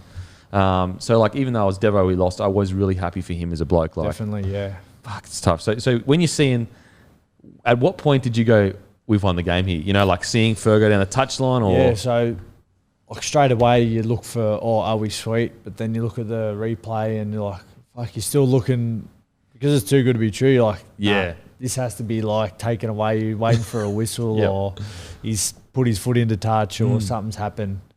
But yeah, it was real life. Mate. It was such a good feeling, and you can just imagine like what the sheds and everything like the. Oh man, I wish the beers after. Get me in there. Get me in there. So, well, and another like a narrative as well from that is like, so I believe 2019 from Teddy was one of the great seasons because he made the big play in not only Origin but the grand final. Grand final. Like that. Tell me someone else that's done that. Like, like well, you think of like Lockyer and but to do it in like the same season in two on the buzzer essentially, the like biggest games of the year, mate. He's just he's such a gun. What's it like, playing with a guy like, because you would have played a bit with Minnie. Yep. Which kind of like, I feel like Teddy does probably match Minnie the most out of any like the way he kind of plays. He's got his own style, obviously. Sure. And I mean, I've loved Teddy's development. He's almost like a 5'8" now. Like anyway, it's what's it like playing with a guy like Teddy? It's unbelievable. I remember when he first came to the club, and we knew, he was a gun already. And then when you see him week in, week out on the training field in pre-season, the way he prepares himself, and then, the first few games, when you think of James Tedesco, you think of the tries, and the flair and the top end stuff. But the one thing that I knew straight away or got from him was his toughness that sort of goes unnoticed too. And the way he works out of the backfield, he doesn't just touch the ball on good ball. The way he wants to get his hands on the ball and help the team get out of the backfield, and just his toughness and the way he can break a game open, and his consistency over the course of a season where he runs over 200 metres a game, 2 try assists, 1 try, and we take that for granted. I think that's when you're a dead set superstar. And, we've been lucky to have him, and he's probably been the forefront of our success since 2018, since he's been at the club. What I love about Teddy's work is, like, sometimes you can get players that, like, they get through a lot of work, but it can kind of be selfish work. Like it's all about them, and they're taking a bunch of hit ups, and they're kind of actually ruining the systems that you're putting in place. But all of Teddy's work, although it's a lot, it's unselfish work. Sure. It's never it's. There's been so, for example, sometimes there's forwards, and it's not all the time, but forwards where they're just trying to get their meters up. Yeah. So they're just fucking taking shit hit up, and you're like sitting there going, bro, we're supposed to be getting to the fucking the post. But you want to break 3 tackles and be a fucking hero. Like, whereas Teddy, he's just so good at knowing when to do that and not do that. Well, I think you've seen this year with, you say he's sort of starting to play like a 5'8". Yeah. I think Teddy's just realising how good he is, which is scary. Like, the influence that he can have on the players around him, or the danger he creates when he's got the ball in his hands. It goes back to the old saying, you want the ball in your best player's hands more often than not. I think he's sort of realising the impact that he can have on a game the more times he touches the ball. Yep. I think the Roosters' percentage of winning goes through the roof. 100%. So that's just him, and he wants to win, and he wants to get the best out of the players around him too. Mate, I believe he's already one of the greatest fullbacks of all time. Yeah, you can't deny it's hard that. to argue, eh? You just can't deny it. With the last sort of 4 years. The consistency. 4 Jack Gibsons in a row. At a club that is at the top. The Roosters, where you've got, Kiri, Joey Manu, some superstars in that team. Well, so. It's almost like winning 4 Players of the Year in the early 2000s at the Broncos. Like, it's almost at that kind of level, because your team is full of guns. Yeah. So. Incredible. So just back to the grand final. When you were constantly reading about this 6 again thing? Yep. Did it frustrate you that you felt like people weren't appreciating, or you just nah, we won the grand final. I don't give a fuck. We won the game, mate. And, even if there was controversy about it being, Cooper got sent to the bin. Yeah. We had 12 men for 10 minutes and, still defending our line the whole game. So to say that the grand final was decided on that call, which it probably wasn't even going to lead to a try. You know what I mean? There was still plenty of football to be played. It wasn't like a penalty try moment where you go, if you scored that try, obviously it would have. Yep, totally. So there's still a lot of football to be played. They could have dropped the ball the next play. You never know. That's footy, and I've never once thought that what's this? We won the game, and it's really interesting because post-match press conference, Robbo kind of said the same thing. They brought it up to him about it, and he was like, mate, it's an 80-minute game, and I think. If you really, I know Raiders fans, of course they're going to be upset or whatever, however you spin it. But you have to remember, you guys had one opportunity in that second half, and you took it. Yeah. They had 30 minutes of opportunities, Yeah. and they didn't, and that was because of your defence. And so whether you believe it was a right or the wrong call, at the end of the day, it was your defence that won you that game rather than it a shouldn't call. be like a call where you go, oh, that should have, won us a game. Mm. If you're banking on a call to either be a deciding moment in the game, then you haven't done enough to Totally agree. beforehand to win the game anyway. Totally agree. I think Ricky, to Ricky's credit, I think he said a similar thing in the post-match press conference. Yeah. I think it was the external noise of Raiders fans being upset. It was, Understandably and so. there has to be a talking point and fallout from a grand final, and I understand that too. Like as a Raiders fan, 100%, I would have been Filthy. filthy as well. But Yeah. as a Roosters fan or as a Roosters player, there's a lot more footy Yeah. to be played than that 1 second. There's 80 minutes of footy there where you can either win or lose a game of footy. So Yeah, absolutely. I absolutely agree. And I think that, if anything, you guys had already proven over the last 10 minutes that they weren't able to score on you. Yeah. So, the trend was that you were just defending so well it wasn't going to happen. But yeah, anyway, I just think it's a really interesting topic because you sure. were in the fire Yeah. and you got the job done. But, yeah, so Latrell does the flick pass.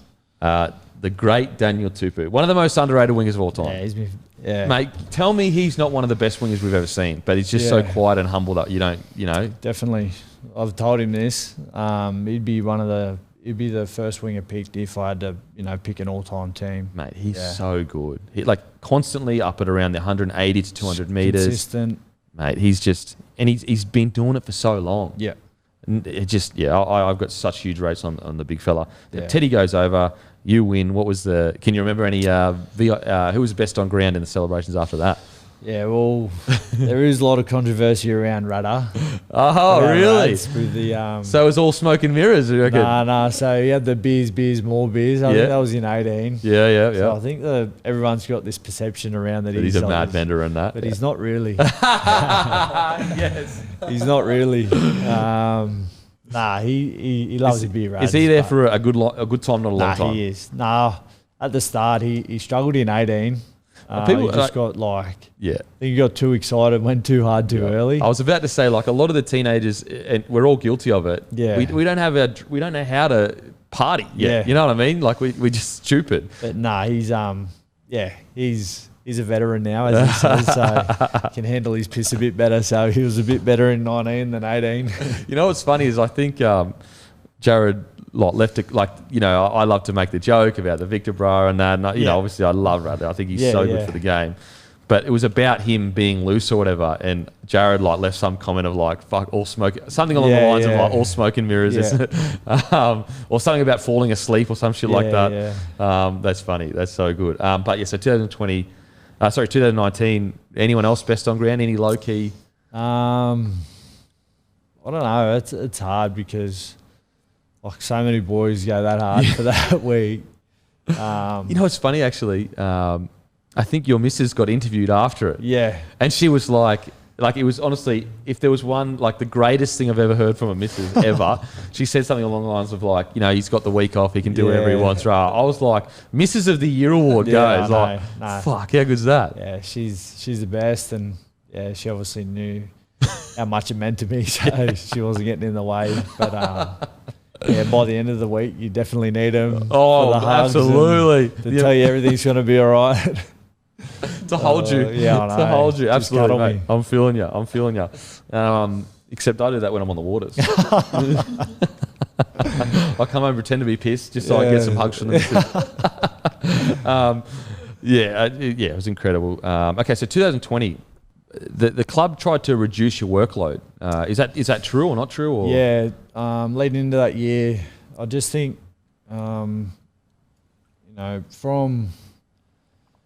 so it's a long story. I'll try and make it not too boring, but over your time in your NRL career, and if you play rep footy at the end of every year, which I was sort of, you slowly start to decondition your body because you play so much footy, and then you got to have a big break. So when you play rep footy at the end of the year, you go to about December. So you need your break. So that goes into January, and you only have a short time to prepare your body for the season ahead. And So over that time, you miss so many weeks and months of preseason, which is so need for to play at the top level. Yeah. So I was slowly starting to miss all that like foundation training. Yeah. And I wanted to sort of get that back. So they sort of done like a program for me to get that in, all that work in. Super so smart. yeah. And then so I think so that was basically the whole thing around that. Yeah. It was just to sort of get me a traditional preseason into me again, because from 2017 World Cup, you know, and then, you know, having time off or having like a little surgery, and then you don't train, you know, some of them years in 2018, 19, I was only having probably 3 or 4 weeks of training before round one. Wow. So I think too, like starting to get a little bit of some soft tissue injuries throughout the year. It's probably to do with age as well, but I reckon for me, the one thing was that I didn't have that foundation of work into me, and I was slowly starting to, decondition my body to not break down. Well, it did in the end, but I think that's because you went so hard, bro. Yeah. But, you're totally right. What's really just an insight into preseason, and I'm not sure about the Roosters, but my preseason, especially the Broncos, that the period between November and December, they almost like you peak, and they almost break you. Yeah, you Like- train harder than you play. Absolutely, and you almost get broken, and then you come back, and you're probably not hitting the same times in January as you were in December. Yeah. But that foundation that you lay in those months, It's huge. invaluable. Yeah. Huge. So you're totally right that I don't know how the science works about it all or anything, but And you don't understand that when Yeah, you're a kid, but sure. when you get older and you start to know your body and know a little bit more about how things work, yeah, then, you know, as much as preseason suck, you have to have them. mate. And as soon as you start to miss a couple, Yeah, then that's when you start to find yourself, you know, trying to catch up or a little bit behind, like physically. yep. Because that first, like, let's just say 12 weeks, it's almost about like balancing your body perfectly. Like you're doing all the core stuff. You get load. Yep, absolutely. And you're strength and conditioning guy. I follow him on Instagram. Kevin. Yeah, red hair. No, he was there? Paddy Lane. He was with us. He's gone up to Newcastle now, Yeah, but he was. He seems like he knew his shit. yeah, definitely. Yeah. And all these guys do now that are in this field. Yeah. They're just so super smart with load and individually what players need to be able to get them to really train first, and then to stay on the field and stay healthy. Yep. Okay, so 2020, play 13 games. You guys finished 4th. You qualified for the finals, but were eliminated after 2 losses. Yep. That would have been super disappointing to go bang bang out. What was that like? Yeah, it was different. We didn't really experience that before. That year we started 2020. That was when COVID sort of hit. Yeah. And it was all new. The comp went on hold for a bit, and then we started back. And You were killing it. Yeah, Like it was smashing yeah, teams. we won like 9 in a row, Yeah. and had a really good year. And then the year went on, and it got to around finals time, and a few injuries and that as well at crucial times. Yeah. So we played Penrith. At Penrith Park. It was a tough match. Yeah, tough match. We got out to an early lead, Yep. and then they come back, and then we had a chance right at the death to try and get it back off them. Yep. And then, then we had Canberra, and they were just no excuses really. We wanted to win that game, and but we just didn't play anywhere near our best, and that was it probably the most disappointing thing about how it's probably the perfect example of how well and how much you put into a season, to then it takes just one game to just bring it all unstuck. done. And if you don't make the grand final or you don't win a grand final, then your it's not a success. Yeah, for sure. Absolutely. It's almost, if you're not trying to win a grand final, it's almost like, then what's the point? What are you doing? Do you think fatigue had anything to do with it, or no, not really? I'm not sure. I think as players, we probably never want to admit that, but it does have to come into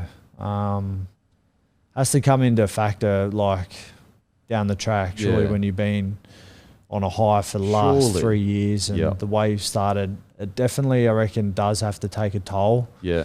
Whether we want to admit that or not, maybe it was, maybe it wasn't, but the motivation and the goal and the hunger to win 3 premierships was still there. Like I can honestly say that, but physically, I'm not sure if we were. Because when you came back from the break, I was like, this is the best they've looked in 3 years. Like, it felt like that too. Just teams. the way it sort of gelled and the way we were winning them games. It definitely felt like that, and that's sort of like, going, all right, this is so real again. Like we've got a real good opportunity, and then a few things happened as well that year, and I think the stars didn't align, and we just weren't meant to win it that year.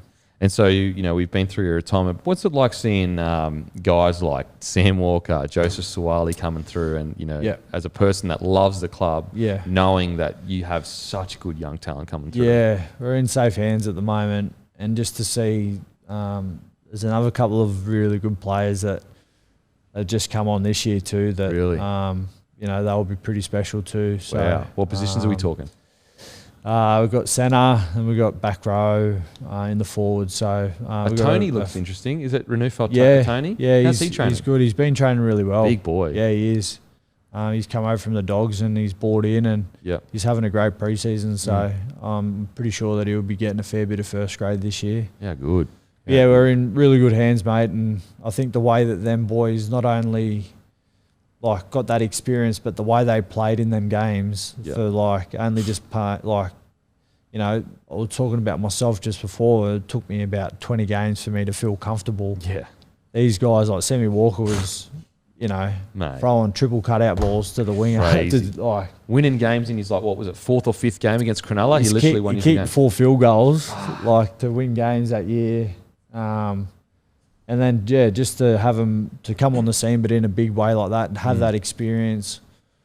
Although, like I said before, when you don't have a winning season, you think of it as it's not a successful season, but that's probably the closest thing I can take out of a successful season, a losing season. I still made the finals, but to have them guys experience that the way they did and to perform the way they did, I think that puts the Roosters in good stead in the future. Absolutely. I think it was like a good version of 2016 in the sense that nothing went right for you. Yeah, it could have went either way. Yeah. Definitely. But I think it's a testament to everything yourself, Freddy, Orbo, all those boys have built. Like 2016, when you were all a bit younger, things fall apart or whatever. Yeah. 2021 rolls around, you probably have the same amount of injuries, maybe even more. Probably more, yeah. And yet you end up finishing 5th. You get to the semi-final. It's a testament to what you've built there. You know what I mean? Yeah, definitely. I think especially the leadership of Teddy and Jared as well. He was enormous that season last year, and then to have Robbo there leading the way. You had guys like Fitzy, who's still assistant coach there, and I think just the system that we've got in place there at the Roosters at the moment is strong, and you just had that whole team believing in everything they'd done, and I think that shone through in the end. And so retirement, I heard you had a bit of a hit down to the cricket. Yeah. On the weekend. Yeah, I had. How'd you go? What for? It was good. Oh no good with the bat. I've been playing a bit. I used to play when I was younger, and our team Doc, he loves cricket. He's good at everything actually. Yep. And he was playing in the team. I heard him talking about it. I was like, mate, do you need plays? He goes, yeah, all the time. So ended up jumping on one week and just loving it, mate. It's just awesome, having beers and good. To get out there, have a bowl and a bit of Any wickets? Muck around. Yeah, I've had a couple so far. Yeah, let's go. And a few runs with the bat. So yeah. What kind of bowler are you? A fast bowler or custard? Just trying to get it on the stumps. Just keep it on the pitch would be sweet. How good. It's, it is. It's not like proper serious comp, but Yeah. it's just the Twilight 2020 comp, which is a bit of fun, and still like playing me golf, mate. And terrible at that as well, but it just gives you, it's just good to just keep that sort of stuff up, and to be involved with the Roosters still, doing a little bit of coaching here and there is. Yeah, it's been a good transition so far. What's the I know it's only been a year really, maybe even less really. Yep. Do you have a direction yet? Do you think of where you want to end up and what you want to do? Yeah, to be totally honest, I don't really. Yeah. I'd like to say that I would. Yeah. But saying that, because I'm sort of a process-driven guy, or I need to have something to work for. It sort of frustrates me that I don't feel like that at the moment, but I think it is pretty normal, especially with me not obviously planning to retire. Yeah. If you know you're going to retire, you sort of get things in place to sort of capitalise after you retire. But because that happened just so quick for me, and I didn't think that I'd be in the position I am at 29, it's going to take me a bit longer, I think. Yeah. I do love footy. It's all I've ever known. So, maybe it does. Are you enjoying the coaching? It's been good. I haven't been doing anything full time just yet. Yeah. Sort of wanted that freedom to just take a step away and sure. And to do the stuff that I wanted to do. That I don't want to feel like I'm letting anyone down if I want to go away for a weekend. For sure. So I want to do all that stuff first before I do anything full time. And I think it could be a part of what I do in the future, but. Yeah, I'm not too sure yet. I don't want to put, that pressure on myself. Locking something or having to, going, okay, I need to do something like straight away and then end up doing the wrong thing or doing something I don't want to do. So I just want to take my time, and then if I want to do something, I want to, love doing it. I want to have a passion for it. Is there any inklings of things outside of footy that you've kind of like, oh, maybe try that? Or there's been a couple of things, but then again, like it hasn't grabbed me. So I want something to grab me, and I want to be, passionate about something. I just don't want to do something just because, it might suit me, or you know what I mean? Yeah. Because before you know it, you'll be stuck in it. Like you're sitting there going, then you commit to it, and then you're stuck. And if you don't like it, then you can't really back pull the pin. So yeah, for sure. Yeah. Outside of your debut, favourite memory from your career? Premierships. The premierships. Yeah, that's why you play footy, mate. It's to win, it's to win premierships, and the World Cup final, the Origins, and big games are definitely I think it's the experiences that it brings after, and like the good times that you have, and they're the things that you sort of, I start to reminisce on now, and taking a step back now to look at my career and to sit back and just appreciate sort of appreciate it for what it was, really. Yeah, it's very hard to, when you're in it, I guess, to like actually realize what you're achieving and what you're doing. You're always like next sort of thing. You're always looking ahead, and I suppose that's the sort of stresses around football that I don't deal with now, which has been really relaxing. But that's what makes it so special too, is because of that pressure. It just makes it so much special when you actually get it. What about toughest moment of your career? Was it your retirement? Was that the toughest part? Yeah, by far. I've never sort of felt that. Like I said, I've normally been pretty good to sort of navigate my way around tough situations. I just felt like that was just like I couldn't find a solution, and it was frustrating me. And then that's how I sort of knew that the solution was, I didn't want that. So, but until I sort of faced that head on and made that decision, then I think I spoke about it before, that was sort of the most relieving feeling that I've had to. Yeah, mate, I can imagine like, is this the right time? Am I doing it too early? I've been here for so long. So because you like once you're gone pretty much. Favorite rapper of all time? Rapper, I don't know. There's a few. Maybe Eminem would have Eminem. to be up there.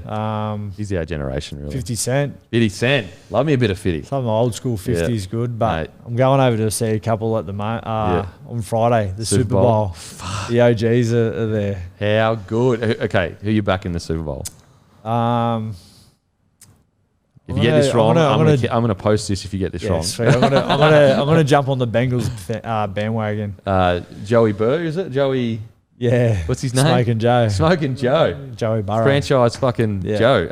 Who's the other team that made it? Rams. Rams. LA Rams. Odell Beckham. What about the return of Odell? Yeah, I know. I thought he was done. It's been such a good playoff series, with the I didn't even results watch and it how that close much. The games have been. Yeah, but I went up to my brother's like a couple of weeks ago, and he does watch NFL. Yeah. And fuck, I was getting into it. Like, it's been awesome, so mate. good, like close. Every game. That's what you want. But yeah, heading over there, mate, and should be good. Tick it off the bucket list. So I can't wait. So jealous. Who's the best player you've ever played with?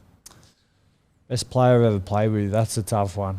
I'm gonna have to say Teddy. Teddy. Yeah. Wow. Yeah. It's tough. I've played in some great teams and some great Roosters teams, and then obviously with Australia and New South Wales. But I think what I've experienced and what we've sort of been through together, and to see firsthand of how great he actually is, and it'd have to be Teddy for sure. Biggest punish you've ever played with?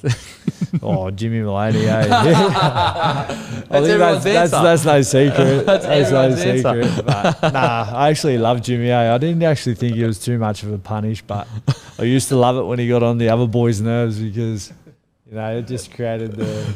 When you just see the boys rolling up, winding up, snapping. mate, fucking That's what he wants. As soon as you snap, he's got you. So you have to stay solid. Don't give in. Mate, thank you so much for coming on the podcast, mate. Thanks for having me, mate. It's good to Appreciate be it. back. You've come a long way since since the last time. The tiny little Meriton We have a hotel. little black curtain behind. Yep, and I'm like, don't lean back too much because you'll hit the fake, because it looks like a real wall, but it's material. Yeah. Mate, thank you so much, man. It's I good to really be here. appreciate it. Thanks, mate. Boom. That's keys.